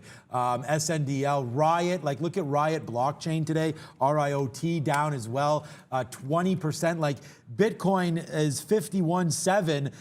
That doesn't seem it's too far away from its high, but look at Riot, man, crashing down.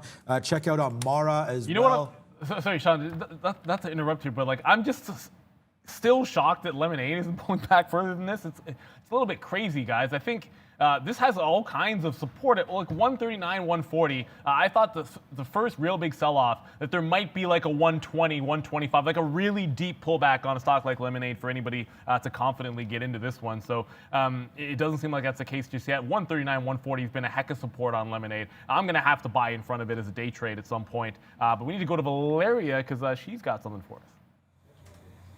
Hey guys, NEO stock is popular on the chat and I haven't seen you trading it today, but could you take a look into this and tell your opinion on the stock falling down? All right, NEO time. Yeah, Brendan did talk about XPeng a little bit today, and I know that's another loved name by a lot of traders, including, you brought it to my attention there, Kathy Woods, ARK Investments apparently likes XPEV as well. But yeah, NEO today, Again, like I just think that this is a lot of, we could check Tesla today too. Maybe we'll check that, Neil. I don't know how much that's down, but a lot of these names today are just getting beat up. And I just think it's the market. We've had such a great run. We did have that bad number this morning as well, as Palantir's trying to go for me a little bit. Hopefully it will. But 53 and change. I did want to bring it up to the 50 period moving average here on the 1 minute, on the 1 day chart. That was just a 1 minute. We are right here. This is the level that we talked about that we'd be interested in NEO at. So if you are looking to build a position, this is where you generally do it. At least this is my opinion anyways, on a 50 period. So it's come down. We'll see if it can resist that. I believe it probably will. So we'll see about that. And then again, if we have another negative day tomorrow, we'll probably be down at 50. I'm not loving anything until the market turns around. So unfortunately, I cannot recommend NEO right now. And it hasn't been day traded by us today because, again, it's just been doot all the way down. If I was looking for a short, this would have been a good one. Was it Valeria or Brendan, or let's go? Possibly an opportunity, guys. Kappa, time for a SPAC. We haven't had a SPAC today. This is CAPA, 84%. This was halted right before the open, so right at 927. Just reopened. There's 16 up to 19 for Kappa. I'll show you why. Quantum C. So they're going to take Quantum C, which is a semiconductor maker, public. I think it's 1.4 billion on the market cap for that one. So Kappa moving, guys. Oh, we have no locates on it. So gotta check for pay for shorts on Kappa there, but it just opened back up, got to like 19, and then stalled out a little bit. I do have to go over to GTech, guys. We'll pop a wheelie for that one because that's the page that I'm on here. So someone in the chat saying it's close to that 17 target. I'm already out. I got out in front of 17, actually 1760. So I usually tend to get out in front of a level as opposed to the perfect exit point. So there was that 20 break. It comes all the way down to 1750 before bouncing. So nice look there on GTech, but the market with the assist for sure. Brendan? How rude of me, leaving poor Valeria waiting. UAVS, real quick. UAVS just getting destroyed here. 20% to the downside for UAVS, a drone maker. If you remember, there was a short report out on this one as well today, guys. So have a look at UAVS. Let's go to Valeria, get an update. I'm so sorry, Valeria, on Europe. All good, Brendan. European markets extend yesterday's losses. Earnings remain in focus. Airbus, trading in Paris, is down more than 3% after posted annual loss. Back to you. It is a busy day, guys. IMNN just reopened back to the upside, guys. Yeah, DraftKings coming to the downside. So we just took some more. I mean, I know we're tired of talking about Palantir, but we just did take some more there at 08. So we're trying to trade some big boy shares. We're just going to see how that turns out for us today. Not good so far. Just looking at the board here, I'm just looking at a scanner that I have just to see if there's any names that we are missing. We did talk about NEO there, and I don't like that name. CCL, you can go to hell. We talked about that as well. And then Walmart right now still doing nothing really on the downside. So lots of action here today, but just not much happening on the upside as QS continues, man. I'm glad we're positive on QS today, but that was a big dip down to 60 there. Like, this is what I'm talking about. If you want to get some value, man, I mean, you might be able to pick up some of these stocks. We got to find some. If this NASDAQ rebounds, we got to get long on some of these names, guys. Just not to put you on the spot, Brendan, but what just happened to Virgin Galactic? On volume, $3 move to upside, 47 to 50 as the market is absolutely crashing. So yay to the moon, but I'm not exactly sure what just happened here. This is a big volume spike, and it was just it was cratering into this play. And look at that double bottom. Oh, that's pretty at 47 even. And I just missed Palantir at 25 as I was trying to get some locates on that Kappa stock. So a lot happening. Gonna have to watch IMNM. Make sure I get it in there. But Brendan, any news? Same as last week. It looks like they just filed a report here. I'll read through this. Yeah, they just filed a report here about the test flight. So it looks like this weekend, possibly for the test flight on space, guys. Okay, I mean that's essentially been the story, causing some action in Virgin Galactic here, back and forth. I will note on Palantir, it did, and I missed this live, and that's why I showed you that ugly puke graphic. I should have done the face slap. We'll find it next time for you guys. But 25 even, holding like an absolute charm still. So it's fantastic if you're able to get it there. If it comes down to that price again, I'll probably still be looking to take it. Each time it dips to it, though, I think about a more shallow gain. So if you're looking at a 25-cent target or 20-cent target the first time, 10, 15 the second, and then maybe you're only getting 5 or 10 cents each time. But you're only risking, as long as you're fast enough there, like a penny or two, depending on slippage. I don't think there will be any because there was lots of bid at 25 even. So that play still there for us. If it does break out, now that target, the China's at 25.50, if it does look to break out, it could be a long break if there's an offer at 25.50. That'd be the next scalp trade. So in the middle, I'm probably not going to touch this in either direction, but 25.01s and 2 still very much in play for me. I mean, we're making everything back right now on Palantir. I mean, I stepped up and in and took that 08 there, so whatever. Now we're back up to this VWAP, so we just did dump a little bit there, like literally 5%. I'm not upset at Palantir today. I'm not even down. I'm more upset about CCL. Oh, I want to give a big shout out to Jacqueline Cobb. What's up, Jacqueline? They're laughing at my poetry there. Yeah, CCL can go too. Yeah, blah, blah, blah. At least we can get a laugh. It's much needed today. I agree with you on that one. And yeah, new position alert. You invested in Bitcoin. It will go up. You don't have to worry about that. But I don't know how high. We'll wait to see. But here we go, man. I said enough is enough. So we go over to what I believe is, a strong stock. Obviously, let's take a little bit off. We did take Verizon breaking through 31 there. Just a no-brainer for me on that Verizon trade. So, if the market's going to get back upside, we're going to take Verizon here. So a good win. We're making that money back on Palantir. We're making money back now on Verizon. So yeah, all good over here. And right now, temporarily, let's see how high Palantir can go, man. We just took some off in the 30s. Yeah, I mean, definitely a good trade over there. I still think it's going to be... it's going to do tons of volume, so you're going to get that scalp trade opportunity. Here's that cap. It's sort of rolling over here.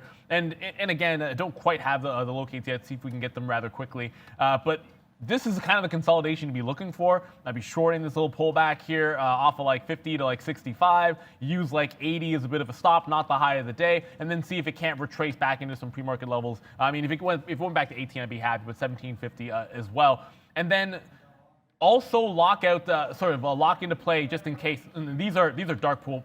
These are dark. Actually, no, it did just go down to 17.9, so that would have worked for you if you had it. But also lock into place a potential break through the high of the day. There is some wicks up to 1950. I like that a heck of a lot better than 1914. Let's but go. This stock did just go to 18, so as I talked about it there, don't have the locates, unfortunately, to take that trade, but I can still analyze it real time. Guys, here we go, man. This is what I'm talking about. I said to you, we got to find some stocks that need to go, right? And the market was rebounding. So Verizon actually, guys, basically almost rockets right to the top of my board there.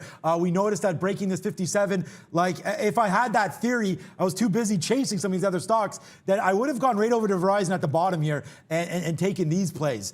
57 break was fantastic. So that was a much better play, but I'm hella happy that I was able to give this one to you guys right when we took it. So at least there's 15 cents on Verizon to the upside. So a little bit of it, it's not, like I said, I can't believe I'm talking like this, like a day saver. It's not a day saver. I'm just so used to crushing this. I've really, been having a great streak. So I just want these stocks to keep on going. And it's not just that I'm long. We're long now because of this bump up, right? And I bet you, if you look at NEO probably as well, yeah, exactly. Right off the bottom there, we were talking about it there, it's moved up 80 cents. So I think you got to find these quality stocks like Space goes back up there as well. I know there's a little bit of news, but these kind of like meme stocks right now, I think we got to look out for those. QS hovering around 64. That could also be a break if that does go. But right now, NEO and then Verizon, a big trade on Verizon for me, guys.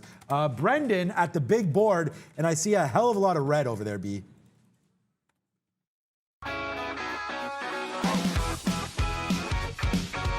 Hey guys, yeah, down day for the market. Let's figure out why and what is leading here. We're down basically a full percent now for the S&P, 0.92%. All about energy stocks. To kick things off here, you can see very bright red today for energy stocks. I was just reading, still on the month, the group itself up 4% along with crude oil. So decent month so far for energy stocks. But Halliburton, you can see Devon, Apache, Fang, SLB, MRO, take your pick. They're all down 3 to kind of 5% so far on the day for energy stocks. Healthcare stocks are red. Material stocks are red. Mosaic, 7% to the downside for Mosaic. That's been on a run lately, though. 9% for ALB as well. Far corner over here, I just want to bring your attention to FE in the utilities group, 7.25% higher after positive earnings. So the utilities group is positive. Same story for consumer staples. KHC leading here, 4.2% to the upside. Some of the food and beverage names here in positive territory. TSN reported last week. Tyson Foods, they're up 1.3%. Look at Walmart, though, offsetting 5.7% to the downside. On this side of the board, we have semiconductors mainly in the technology space, but semis leading, software makers, hardware makers as well, all lower. Industrial stocks, Look at this box here. The entire group in negative territory so far. So among the leaders as well, UAL, some of the airlines all here, AAL's here, FedEx is here, Alaskan Delta, take your pick, WAB, Power, XYL, and URI, all 3 to 5% as well. So yeah, widespread declines. If you're looking for any kind of strength, again, consumer staples, utility stocks are higher. LKQ in the consumer discretionary. I said discretionary, this is the staples group. This is consumer discretionary. LKQ higher 3.8% off of earnings, 1% basically for the market, guys. Back to you. Okay, so Palantir back down to that 25, so we're going to see, there wasn't a whole hell of a lot of size there. Thanks for that update there, Brendo. But it did hold it a little bit, but here it goes. It's just going to crack lower. So we took another little long here at 25.01 or whatever that last price was there. Actually got 07s, was just sitting there bidding. So now we'll wait to see what it does, man. Verizon to the upside as well. There it goes. Palantir's going to break. And we're not going to get out right away, but here it goes right to the downside. So watch out below if anybody they're long on Palantir. You don't want to hold that one for too long, guys. And able to go, look, I did have the long. I had 1s and 2s long, but I got the short at 25 even. Immediately, it gave you to 90. So the scalping and just getting in and out rapidly, whether it's smaller, not percent gains, but like penny gains or whatever you want to call it there, or just shorter duration trades, it's worked very well. This is a lot. It's not a billion shares in volume on Palantir as I work some more out at 85s. It's not a billion in volume, but this is a $25 stock. So this is very much like if Sundial was at $1.5 billion today in volume. That's why taking advantage of it is worth it for a day trader. The last time it made this flush off the open, look, it went all the way down to 24.50, almost in one candle. This is a 1-minute chart. That's probably not going to happen here because as the day goes on, some of these moves were a little bit more shallow, as I mentioned. So quickly got out of just about everything. I only had 15% of the position left, and I got 25 evens. I didn't wait for 25 to go and then hit 99 or 98 or 97. I just removed liquidity at 25, was able to get it. And as quickly as it goes, that's why you take the profit. It's right back up. I do want to see if I could hold some through.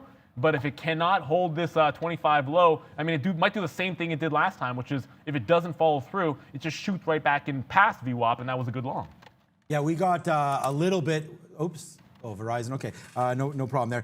We got a little bit out on the break, but we did hold. So we're gonna wait to see now. I still have that 25.50. We talked about some of those levels as well. Verizon goes all the way up, man. We get out right there near 50. That's why I was like, what? Verizon just came back down and I accidentally hit the key there. I thought I was still on Palantir. So we did get a little bit more out there at 36 or 37 off this 30 long, or is it 31s? I have 31s. So yeah, that was an issue there for me today with Verizon. Not an issue, this was one of my bigger trades today. So that was a good one. We're long at 25.05 on Palantir. So let's see how high this one wants to go back to the upside. B. Not seeing headlines yet on this one, but big pop here for Boxlight. Box L just went from 306 up to 350 on a huge volume spike. Going to keep looking, but heads up on Boxlight, guys. And so I'm in and out very, very quickly. Like I said, Palantir does not hold below, so I immediately get out of like 05 for the last 15%. And this is why I've been gravitating towards allow a move to have a particular price, don't touch it in the middle of the range. It breaks that, we're able to get the short little trade. Now I'm basically looking for a couple of things here. Can I get a 75 break? That would be at 24.75 into the 24.50 low. Can I look at a 25.50? If somehow, look, if 3 or 4x showed up on the bid at 25 after that little failed breakdown, because it's failed because it never got to the low of the day. I mean, obviously it worked as a trade. If bigger size showed up here, I would probably jump right back into the long in front of it and then try and just rinse and repeat over and over again on that particular name. While all this was going on, I know Sean mentioned this, CCIV, if we can load a chart up here. So I did take that just past break even on that breakout trade. But it's now come all the way back in. There was consolidation down here at 56.50 if you go to the opening range. There was a pullback here. It was also all kinds of chop in the pre-market right around 56.50 to 57. So it looks like a line of support here for CCIV. I just didn't think it would get back this far this fast. The market, of course, with that little assist as well. Yeah, the market has different ideas for everything today. Okay, so we just took out some more Verizon there on that side of things. So good trade there. Palantir still trying to go. We'll check back on Walmart, check back on QS. Oh, man. Here's QS, man. I mean, again, like, hopefully I spoon-fed you guys some of these trades. You know, my mind is too much elsewhere today on this market downside. But I did, QS was down to 63, and I was like, what the hell? And now it's back to 65.50. So Frustrating day today because we've missed so many different trades that we could have had, and it hasn't even been a hard day trading today. We're only negative on 2 stocks, Palantir and CCL, and my CCL trade. I mean, I can't believe I'm negative on this stock, to be honest with you. This, again, because this is early, this is not a lot of shares. It's more these ones that hurt. This one hurt there to the upside, breaking through 23. So just being honest with you guys, like those are the trades that we did have. And they went against us. So that one to the downside. I wish CCL could come back. I need another name here to look at. We talked about Apple. Looking downside there today as well with no reprieve. We looked at that upside there, could possibly break. If the NASDAQ breaks, I'm looking at this 1353, or if that breaks on the NASDAQ, then we could have something a little more special than we think. And then Palantir, hallelujah on you. You guys can basically go to hell. Let's see if we get back up to 25.50, guys, on Palantir. But Verizon, Brendan, that's a play that you made as well. Up to 57.50. Boom! That's a chicken dinner winner. Thank God for you today, Verizon, because you're making my life a little bit easier. And so is Palantir as it's battling back, guys. We got out some through 25, but now it's making moves back to the high side, and we're holding on to our 25.05s. What's up, Brad? All right, this one going again, guys. This Kappa, Quantum C, remember Semiconductor just announced this morning they're going public through a merger with this SPAC. So all-time highs here, just broke 20. Just double-checked. We can now. It is accessible for us in our system, guys. And it was just in time for me to be able to miss the 1950. Now, of course, I don't use market orders. You'll hear say this time and time again. So even when I have a stop trigger to go in on a conditional order, I fire a limit order out. It's just always my preferred method. But certainly, if I'd paid up a little bit more, used the market order, I could have had that long break. So when you miss it, there is a price to be paid when you do, for risk purposes, try to use a safer order type. And you're going to miss a trade every now and then. I do anticipate after this little move, if we can get a halt to the upside, I like that halt reopen type of trade. At some point, given the level of liquidity in the stock, it's in 7.5 million shares. Level 2 looks like this. It could very, very easily trigger a halt with like one of those 10% moves in a matter of a couple of minutes or even less than that. When that happens, I'd be looking for a short trade, so I have to make sure I have low case now that it's accessible in our system. It's all about those locates. You need to get those shortable shares for sure. Okay, so I did want to check back a little bit on NEO. Nah, it's not there yet. Quantum's bouncing around. What about SOS today? SOS, another name that you guys like to look at here. A Bitcoin name, SOS Limited, an ADR here from China. So, apparently they're in the Bitcoin game. Bitcoin right now, let's just check back on Bitcoin. 51.5 here, it looks like. Yeah, bounced off. I don't know, that's not all-time highs. Is it 52.269? No, I don't think so.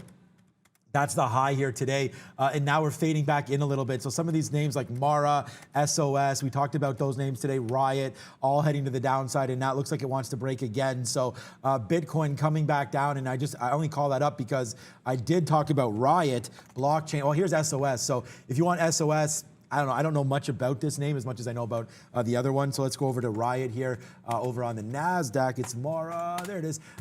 This one was down bigger. It's bounced off. This is what I mean. I knew that a lot of these plays were getting sold off today, and we should have picked some up on the downside. Like, you could have got, I think this is right when we were talking about it, Brendan, to be honest with you, and Neil, 59, like $60. Like, why did Riot just jump 10% there?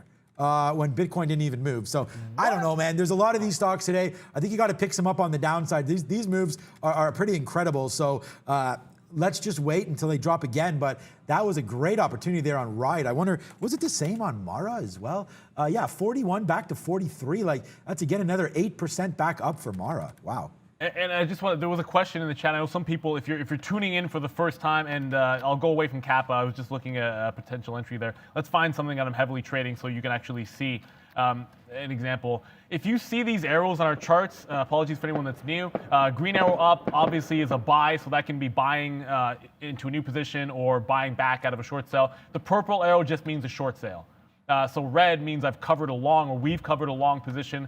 So sells are coded differently, whether you've initiated a short position here in Palantir or over here on the break at 25, or then long in front of 25 and then getting out. Those are the red arrows. So you can always see not just the direction and where we got out, but the nature of the trade as well, guys. So I hope that clarifies it. It is already 10:50. Wow, let's go to Brendan for Money Talks.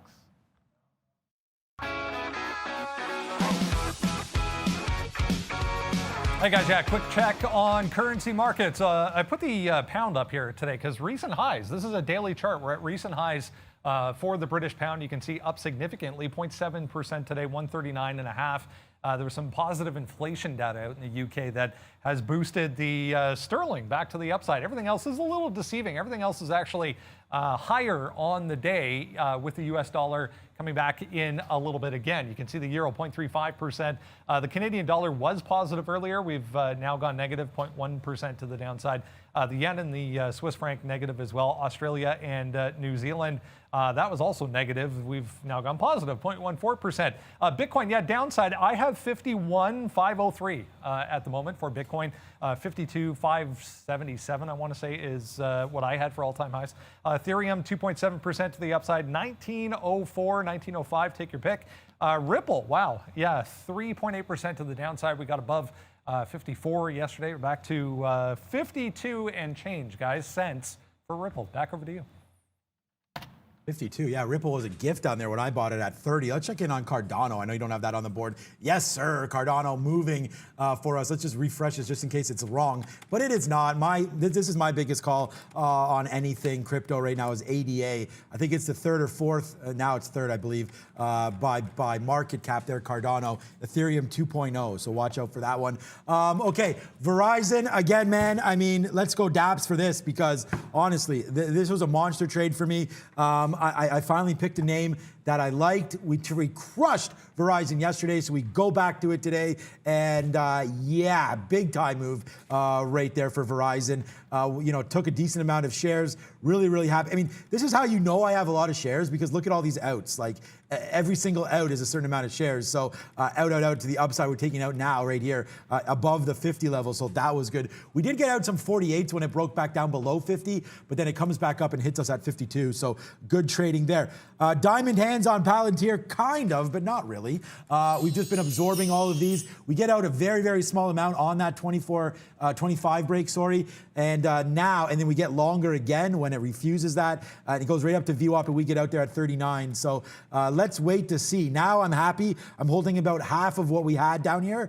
So out, you know, out 20s, out 35s where it stalled, and out again at 40.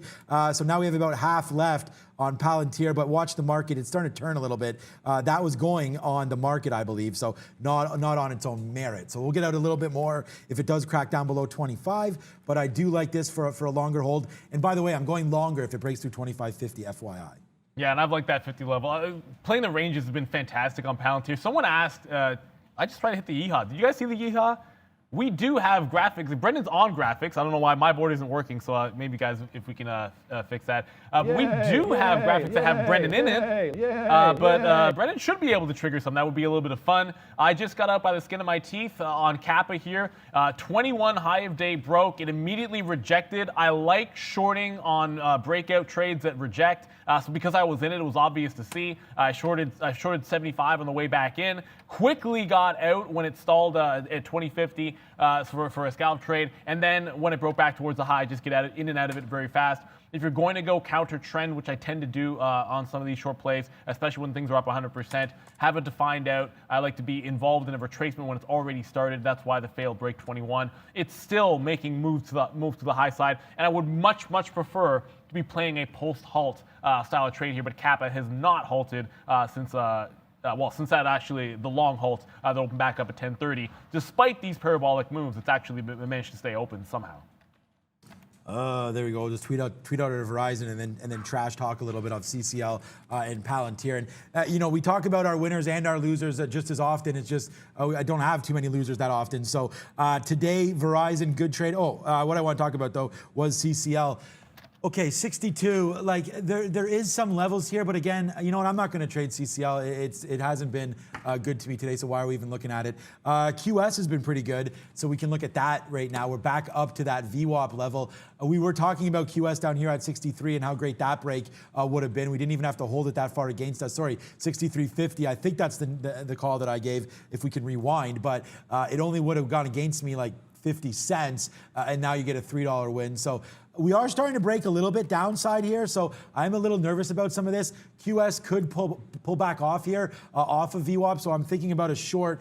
You may see me get into a QS short right here. I do like NEO long, though. Someone said, what about NEO? I like it long through this 55 level. The bottom there, I know it dipped all the way to 53. What a great pickup. I said we got to pick up some of these stocks, and we didn't. Only one we picked up was Verizon, but right there, 55.06 or so, a good break spot here for NEO, guys. Yeah, and starting to look at this IMNM, it has halted several times to the downside, but made a bit of a bottom off the last one at 35. This was a $90 stock at its heights in the pre-market, but showing all kinds of weakness coming back in. Still up that 90% because it was 22 bucks yesterday, and I still like look, it was a bit of a low in the pre-market around that 50. I mean, you're splitting hairs, it was like 51 or so, but it's 50 bottom. That's exactly where it halted to the downside the first time.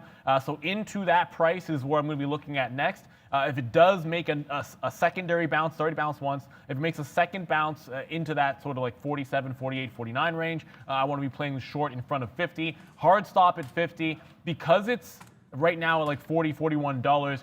And that's over 10% away from 50. If it goes in one candle to that upside, I'm not shorting it into an impending halt. So how fast it moves up is relevant in terms of taking short in front of 50 on IMNM, which is my next play for that stock. Brendan, what's up? Just had another alert on this one, guys. Space popping back up here. We just broke back down through 51.50, so there was a little bit of support there at 51.50. But the news story was essentially what I brought to you earlier.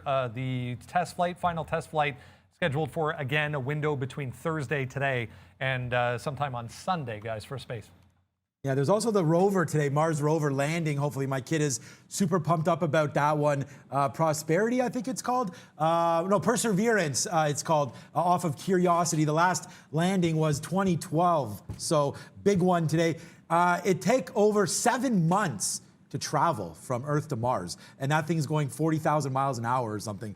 So that's how far it is, and it lands today. So my wife is debating taking the kid out because I guess the landing party starts at 2:15 and our kids are in school. So he's super excited about that. So shout out to my main man getting ready for the Mars rover landing today. That should be pretty exciting. He's pumped up about it. He told me he could barely sleep. Sean, in our day, you used to get to watch stuff like that in school. I mean, yeah. I don't know. That seems. No, but I don't think the landing actually is until 4 or so. It's like, oh, okay, that's a different story. It's like a party. It's 4 o'clock. I mean, it's a lot of fun to watch them. Even sometimes we have like unsuccessful things. It's still a step forward. Speaking of steps forward, Virgin Galactic, of course, took a couple already this morning. At this time of day, when you get this. Let's zoom in a little bit. When you get this type of a pullback, I'm usually anticipating the next stop is going to be in and around VWAP, but you look at this 50 level, and I'll probably care about that a heck of a lot more on Virgin Galactic. So if it does dip into to 50, I should say, that's going to be the next support I'm going to be looking for a potential long trade. Now, certainly if you just took it, I don't want to say blindly, but there was a breakout, and when you see a volume tick up, even if you don't know what the story is, you look at this like 49.50, like pre-market level, and you can sort of say to yourself, that's not a horrible entry point. You have some cover at 49, which ends up holding here. I don't usually do that because I want to know what's actually going on with the stock, but that would have worked out perfectly. I'm going to look for that 50, and then now we're back to 25 on Palantir. You kind of know what that's going to mean for me. Back to the scalp trade, so long as I see any kind of a bid down there. AMD, like I'm really thinking that we need to get something short here because this market's going to crack again. Okay, yeah, so we actually got out there, a lot of our outs there at Palantir, 20s and whatnot, as you can see there, 19s. So yeah, we did take some out there on Palantir on some of those breaks. So we are going to try to get longer on this name, but for right now, we're just holding small. We're long at 25.03. It could break again, and if it does, man, watch out for this bottom. 24.80 and change there was the bottom. We've already been down here before on the day. It's amazing because I had these bids down here that we called these longs down here. So that was pretty good. We initially were going short. That's to cover. And then it goes all the way back up. Remember in the beginning, I told you we were bidding 24.50 and change. That goes all the way to 26. So that's why Palantir was a great trade for us today, or for me today, but I've made 114 trades so on Palantir alone. So that's why back and forth, hard to judge sort of where we are on some of these positions. Valeria's back. It's 11 o'clock. Let's see what Palantir can do, and let's see what's up with Europe.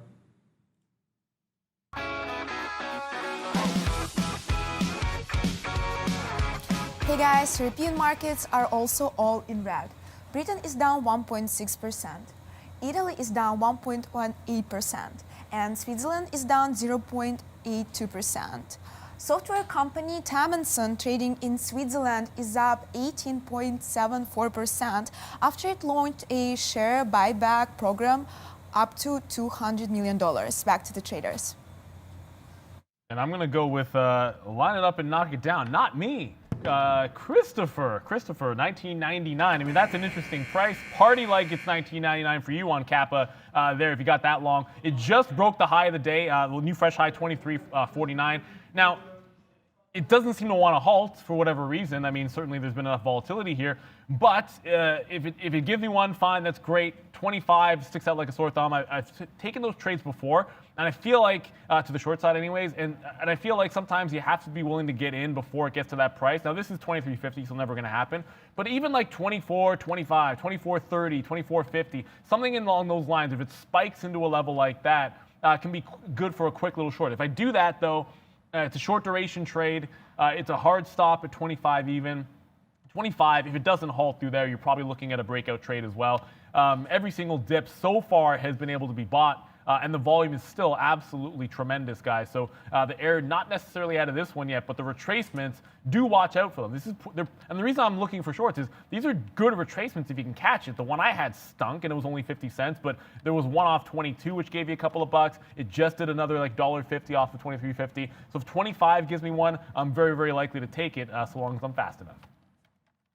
Yeah, you know what? Like, I really want to go long on AMD here, but I just very nervous. It's kind of an interesting stock, an interesting chart. That's why I'm bringing it up to you guys, because it's really just hovering right here. It's not doing a hell of a lot. Like, look at the NASDAQ. It's very, very similar. So it's really just a matter of what do we think, because 88 and a quarter here is pretty sweet on the upside of AMD. And we know where AMD can go. Like, we could get $1 out of this one.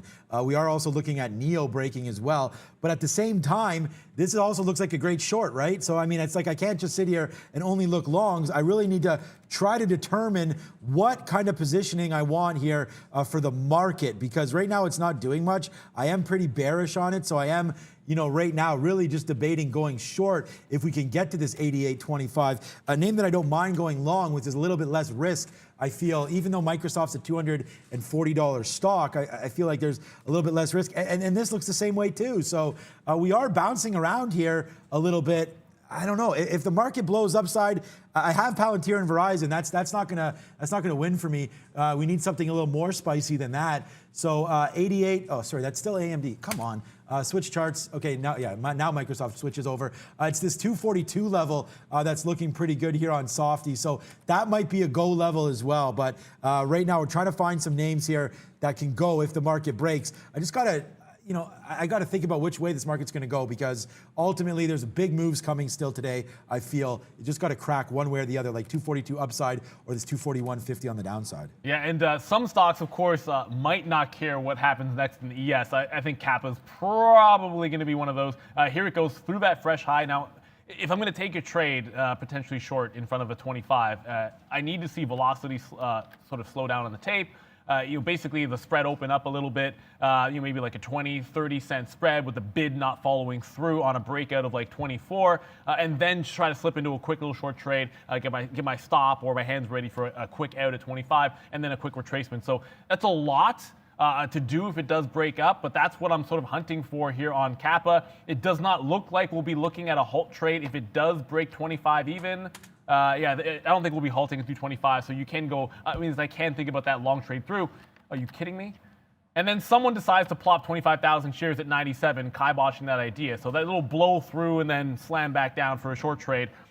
Somebody throwing some size around here on the offer at 97. I need to see if that's legit or not to make an actionable trade there. I need it to pop through 24 for the entry that I would like, and as fast as they put it in, it looks like they didn't actually want that fill. I'm shocked, Sean, I'm shocked. You are, well, at least you saw the size there. Okay, these people. So I still like it. It got close there. We're adjusting our Neo, man. If we can get to 54.90, we're going to take that out. So that's one idea that I have for right now. The other idea I had, someone just put something in the chat. Oh, that's what it was. Thank you, Cincinnati Video Guru there. I see you on the chat talking about CCL possibly giving us one more chance at a reload. And yeah, you are right, man. This looks pretty good right here. Coming right up to VWAP again. So this is a good opportunity, in my opinion, anyways, to go short on this one. Cincinnati Guru, you probably are right here, especially if, again, it's just a matter of what is this stupid market going to do? Are we going to go up? Are we going to go down? But 22.75, I guess we could take a shot here and just use like this as our out, like 22.75 or so as our out. So I think that's worth it. Thanks for pointing that out. Let's go some short right now on CCL and see if we get a little bit of revenge on this one, guys. No. Okay, so like I tell you what the entry is. I'm going to cancel those orders now. It popped into 24. This is the wick that I was looking for. I just tried like 67s, 24.67 that is. I tried 24.33. I got neither execution there. And then you get that little quick little pullback. So the idea, if I'd gotten that fill, is to just quickly throw my stop at 25 and play that pullback. And I'm not going to ever, and I'm very, very rarely, actually not ever, but I'm very, very rarely going to take that on the way up. I want to see it turn. I want to see the bid fall away a little bit before trying to get into a short on a freight train to the upside there. But Kappa just stalled out, and I wasn't able to get that short. Miss V. What's up? Hey guys, markets are really negative, but it doesn't mean that we shouldn't stay positive. So let's support the community and share some love with this world and hit thumbs up so we can get at least 4,000 of them. I know we can do it. Back to the traders. Thank you very much, Ms. V. Like we try to get to that 5,000 for likes, and every now and then we do miss it. I do feel like it's crazy that we do. There's so much moving in the market. Watch out, that 25 breaks. I'm not going to go long on Kappa if it does break that 25. There's so much moving in the market. There's so much that we're able to cover in this time, and so much that you guys are able to add for us. That's actually the biggest thing. We miss out on a name. I see some people talking about it in the chat. We get it up there. We start talking about it. We're starting to go back down towards this 25 even on Palantir. And the last time it was down here, the bid was a little bit more thin.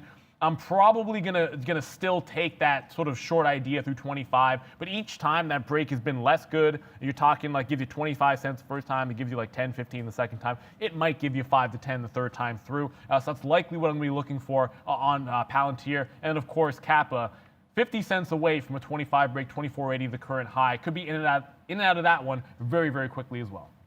Okay, so we do have our CCL right now, and we're short at 68. So let's just wait to see it. It goes down to 64 there. We didn't have any bids, so we didn't get out. So we're going to wait to see how far this can go. I don't mind, like, even honestly, like if we can get like some 60s, that'd be good. We'll take that on that trade, but we are gonna only give this one to 75 or 76. So here comes back down to the downside. We'll see if we get some bids. It was down here, it just needs to print. I'm bidding 64. So as long as we can get some there, we'll take 4 pennies. Come on, let's go, there we go. Just print the bid a little bit. And then we can get out, there we go. Nope, didn't get any, nope, you don't print 1 share there on a dark pool. So there we go.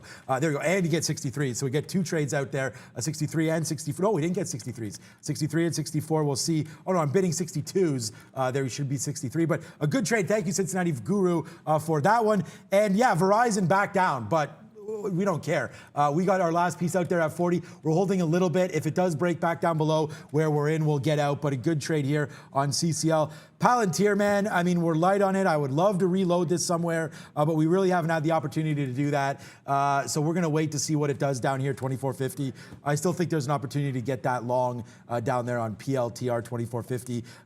And then there's a nice little win. Thank you, Cincinnati Guru. We turned bearish on CCL. I asked for a name and you guys gave it and I traded it. So there it is, bearish on CCL. Thank God, made some of that money back. Thank you, Cincy. What's up, Brendo? Yeah, pretty negative still, guys. MREO just popping up to the upside. Little pharma stock. They just announced they're going to present some data at a conference coming up this weekend. One of those pharmaceutical things that happen every time you get that kind of announcement. It's expected that it's going to be positive. So MREO, a little bit of a pop. It's up 1.5% so far today. Market is slowing down. So I'll take a second here, guys, to remind you to sign up for the new website if you haven't done so already for the watch list. Absolutely free. Don't worry about having to pay for anything. Remains free. All you have to do is register for the site. You can go back and check it out as many times throughout the morning as you wish. We are still sending out the emails, but that is going to come to an end. So take a second and go and register, guys. Absolutely. Do not procrastinate like people do from time to time. This is not the place to do it. Don't wait till the last second. I want to come back to Avenger, AVGR here, bouncing off of $2. And look, we like these even dollar levels, and you'll remember like Sundial was a great trade off of that. But either way, I think there's a decent chance it retests. And given how weak it's been throughout the entire session, without me being involved, there was one pop off the open that you could have had. I really do think if it tests back to 250, that's going to be the play for me. It's about 10-15 cents away, so I'm going to be locked and loaded, ready to go. In front of it, I just try to get 5s and 6s on Palantir. I think that trade might be back, scalping 5s and 6s to like 10s, but I'd rather dig in a little bit closer to that 25, as you guys know. And then Kappa is just consolidating over and over again, 23.50 to 24, goes up to like 24.5. At some point, they're going to likely get that break of 25 even. That's what I'm going to have. So 250 AVGR, I want to short into that. And then 25, still that break looming here on Kappa. Yeah, Kappa, I have to look at that stock as well. Wow, that BNGO still downside here. CBAT downside as well. Plug downside. We can look at that. Tesla 785. Maybe there's something on Tesla. Let's just check back on NEO. So good. Again, man, thank you so much for that. I'll give you Dab Cincinnati Video Guru. I hope you guys had this with us. Making that money right back on this name. So thank you. I mean, great trade, man. We were short 68. You called that one. I was looking for some help. We dumped out half here at the 60s. I said we'd be happy if it got back down to the bottom of that wick there. But you're giving me a lot more than that, Cincinnati Video Guru. So thank you so much for that, man. Big shout out to you. Thank you for that call as we took it, and now it's making moves. It's making money moves like Cardi B does to the downside there. So good trade there. Everything else, man, we're just kind of just chilling out. Oh, NEO, that's what I want to check out. So let's go NEO. There it is. 54.29. So like I said, we were, I was wondering about these futures. We had thought a little bit about upside, but there's the downside. Like watch AMD. We should have shorted that through that 88 or whatever that was. Yeah, see, like I said, man, it's just a matter of we knew AMD was definitely setting itself up for something there. And it's just, I was looking upside. I wasn't sure about these futures, but they did break, and there it goes right to the downside. So if any of you were bearish, more bearish than I, hopefully you did have that one. Great trade on AMD if anyone did have that level. Yeah, and it's like clockwork again. You're going to get like that 05, 06 little range on Palantir. Able to get 5s this time. It's starting to gravitate its way back up, towards that same 25 level that it does. I like the teens a little better. It's just you get closer to lunchtime, things slow down. It's doing so much volume and so much liquidity that the ranges will tighten up. So you're going to continue to sort of scalp off that trade. If we get 25 even as a bit of a test, that will be the next place I would go short this stock. I'm resisting the temptation to short 25.50, and I just feel like if it makes these higher lows here, failed break through the low of the day, another failed break through 25, and it failed because it didn't follow through and make a fresh low. At some point, if it does not bust through one of these lows, you could see a big time pushback to the upside on Palantir. And I think that 25.50 is that line in the sand. That's why I won't be shorting at VWAP on like one of these weaker names, like I just mentioned over in AVGR. Yeah, sure, all day long I would go short in front of VWAP on that stock, but not Palantir. So scalping this one, already have from 5s to 12s. So rinsing and repeating the same plays over and over again. Maybe I'll hold something to like 25.30, which was the sweet spot before. Yeah, I'm still trying to hold. I mean, we're still logging here at 25.13. I haven't got any more of this play. I'm just trying to hold it for the upside here. 25.40 break. Hell yeah, we're involved with that for sure. CCL, good call on the downside. It's getting close, man. Let's check out AMC. Look, this was a good stock for me today, and we hit it early, man. Right at 9 o'clock. I was just sitting here watching it. All of a sudden, it started going nuts. There was that AMC rumor with Amazon. But we did sort of debunk that almost as soon as it happened. We talked about that, it was probably a rehash. We knew about that name. We knew about that play before. That's months and months and months, maybe a year old, I thought, that Amazon and AMC talk. So, once it gets down near VWAP, that's where we sort of empty it all out when it comes back upside there to 620, and then get the rest out on, I guess, a 590 break. I guess I was using that break. And good thing we were, because now it's all the way back down. Still up 2.2%. And I think, again, the premium is in this name just in case that's real. I mean, if Brendan obviously found anything else out about it, he would let us know. I don't think there is really much more to go on here with AMC. And we can check out GameStop as well. For those of you that are still sort of, holding on for this. We could see what happens today. There's obviously the congressional hearing today as well, but GameStop right down to the downside now. We could throw up a daily chart, but I mean, realistically, you sort of know what this looks like already. A move up to 520, like, you know, it's just so sad that a lot of traders that had positions here were locked out because of what Robinhood wound up doing there, and some other interactive brokers and whatnot. So, but sad move, but we still are holding up here. It's holding this 45 level pretty good, although this isn't 45, this is 43. It is holding up now. You can't use this 50-day moving average because of this, so we're not really looking at that. But again, for GameStop, it's overvalued at any price, really, because of the nature of the business. But I do think it's holding this 42.50 quite well. If you did want to take a shot in the dark, that's not horrible here right now for GameStop. If you did think that there could be some love off of the hearings today. 4,000 we just hit, so thank you guys very much for support. Still 15 minutes to hit that target. Take a quick second to hit that like button. You know what? Have I said it? I don't think I did. Is it this one? Just to make sure we have it up here, guys. I mean, you guys, my board, whatever, for not working for some of these here. But for our subs, I almost forgot, but Monday, guys, we try to get back to every single one of our members, and that is by doing a live Q&A. We will all be there, the entire team, answer any of your questions. We can talk about whatever you want, throw a stock out there. We can talk a little bit of strategy. It's always packed, so we do enjoy bring that to you right after the show. So that will be on Monday, post-show. Do subscribe to the channel, and of course, but all of our members, guys, this is what it's all about for us. There's got to be some way that we can get back to you, and we have a lot of fun doing it. I'm not sure if we have Arun coming this time. Every other week, we try to have a guest. So I'll check back in on that to make sure. I don't want to say we have Arun if we don't have, but sometimes he joins in, so you can ask about futures as well. Segment that we have a lot of fun with, and there's always a few to pick from here. But let's go to Brennan and get to our lunch money. Yeah, it's been a very active day, guys. We'll wrap things up in the next few minutes here with lunch money. A little bit of an idea heading towards 11:30 and then 12 o'clock, obviously. We'll try and pay for your lunch. We're not looking to hit big home runs here. We'll just try and pay for your lunch. I'm going to start things off as per usual with an idea for you guys. I mentioned this space. We had the pop on the news of the test flight coming. We kind of sat here at 51.5. For a few minutes and then broke to the downside. So as tight as we can get to 51.5, tight stop above that, I'll look to short this and get a bit of a continuation move, possibly down to this area for space. So looking for a pop into 51.50 for a short down to this area on space, guys. Okay, I mean, I just went long. I don't have a lunch money trade right now. I just went long the 64.87 right now, and that just ripped up $1. So we're seeking some revenge on QS. I'll throw it over to Neil. I'll look for a trade for you guys for right now. But yeah, we're celebrating this $1 win for us on here. We also have this 12-cent win right now on Palantir, and we're loving life right now. Yeah, absolutely. And like I just covered Palantir, so I'm not in position, so I can use it here. And I talked about that 25.50 area. And it looks like for the time being, we're going to be holding that 25. So, the likely next play is going to be a break through that 25.50. I'm going to take that break when it happens. It also happens to be VWAP as well. But you look at the channel that it's been in, and each time it's broken out of it, a little bit less activity to the downside. And so the long, I could have held the last one, but I'm out of it. 25.50 to the long side on Palantir. What you can do is start thinking about where this flush was at 25.85. Remember, there was 75, 85, 95. Someone showing those massive bids earlier on in the show, and I was basically scalping pennies here in front of those levels until they eventually broke. So I'd look for that to be that first resistance point. So you're looking to take profit in that 75 to 26 range. So 25.50 long break on Palantir. Could be approaching rather quickly here, guys.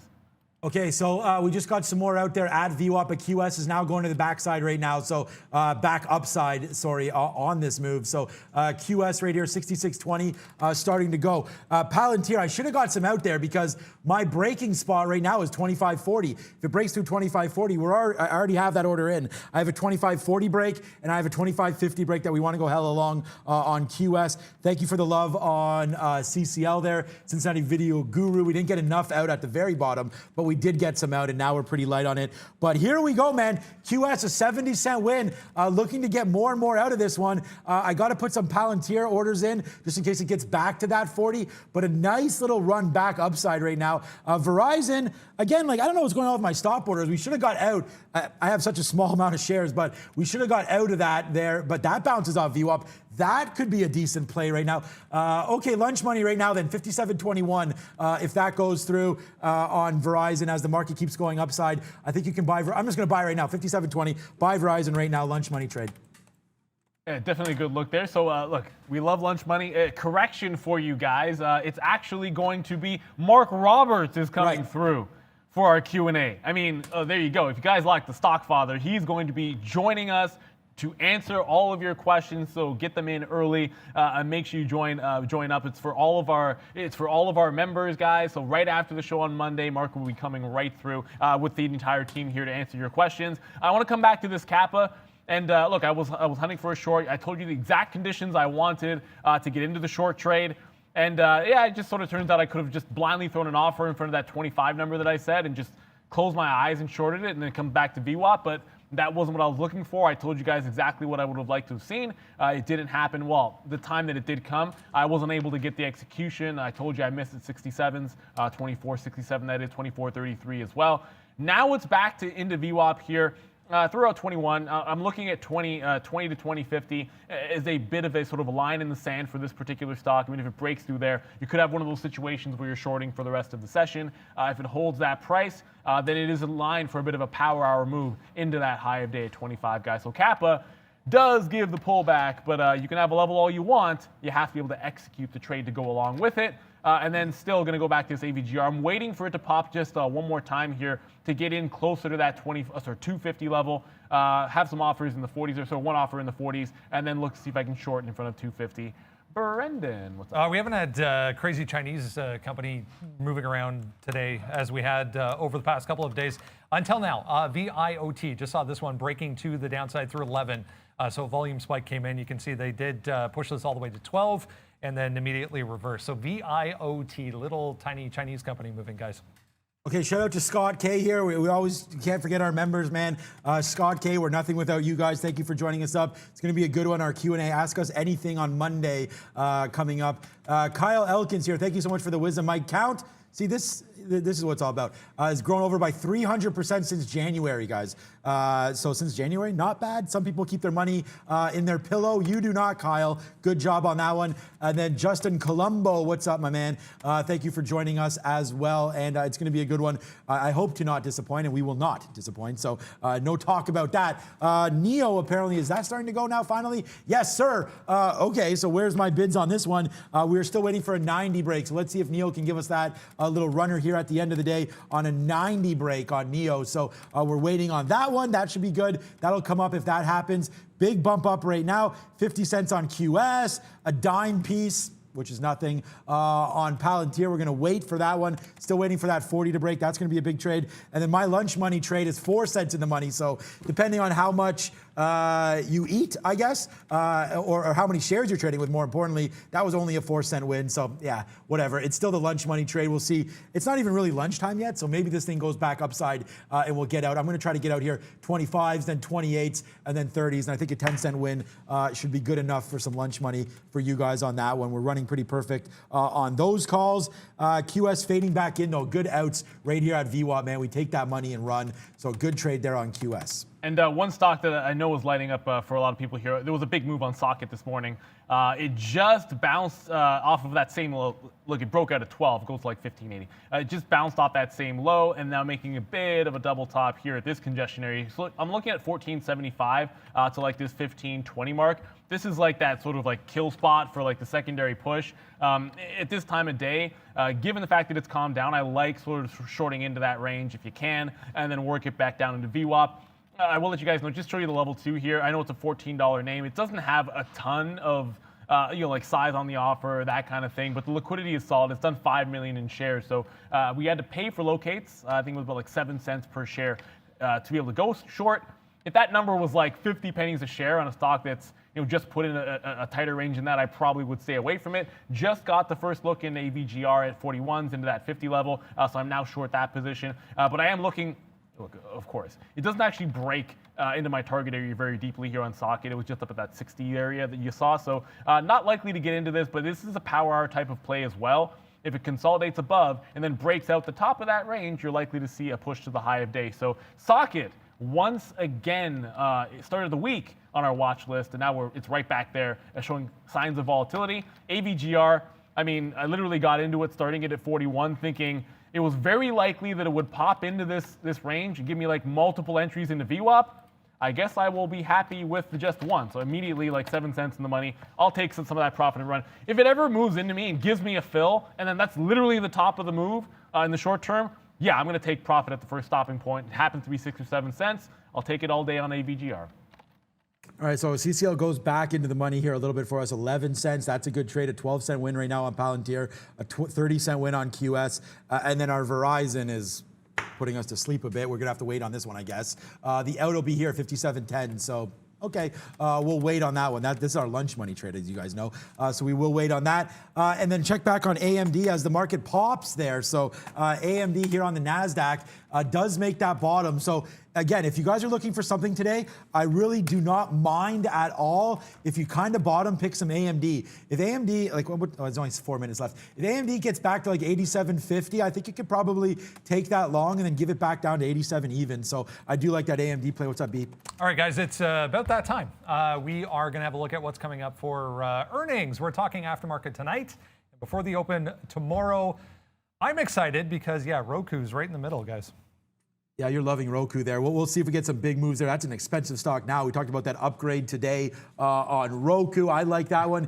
Everything else, not really. I mean, I see some oil and gas plays there. I haven't been super strong on too many of those. We are long NEO right now. Dropbox, interesting. Oh, there's a name that's interesting right there too. Planet Fitness. We'll see on the reopen play. That should be spicy. But we do have NEO long right now. I don't know if there's anything that's catching your eye there, NEO. It's going to be Roku, maybe some Dropbox usually.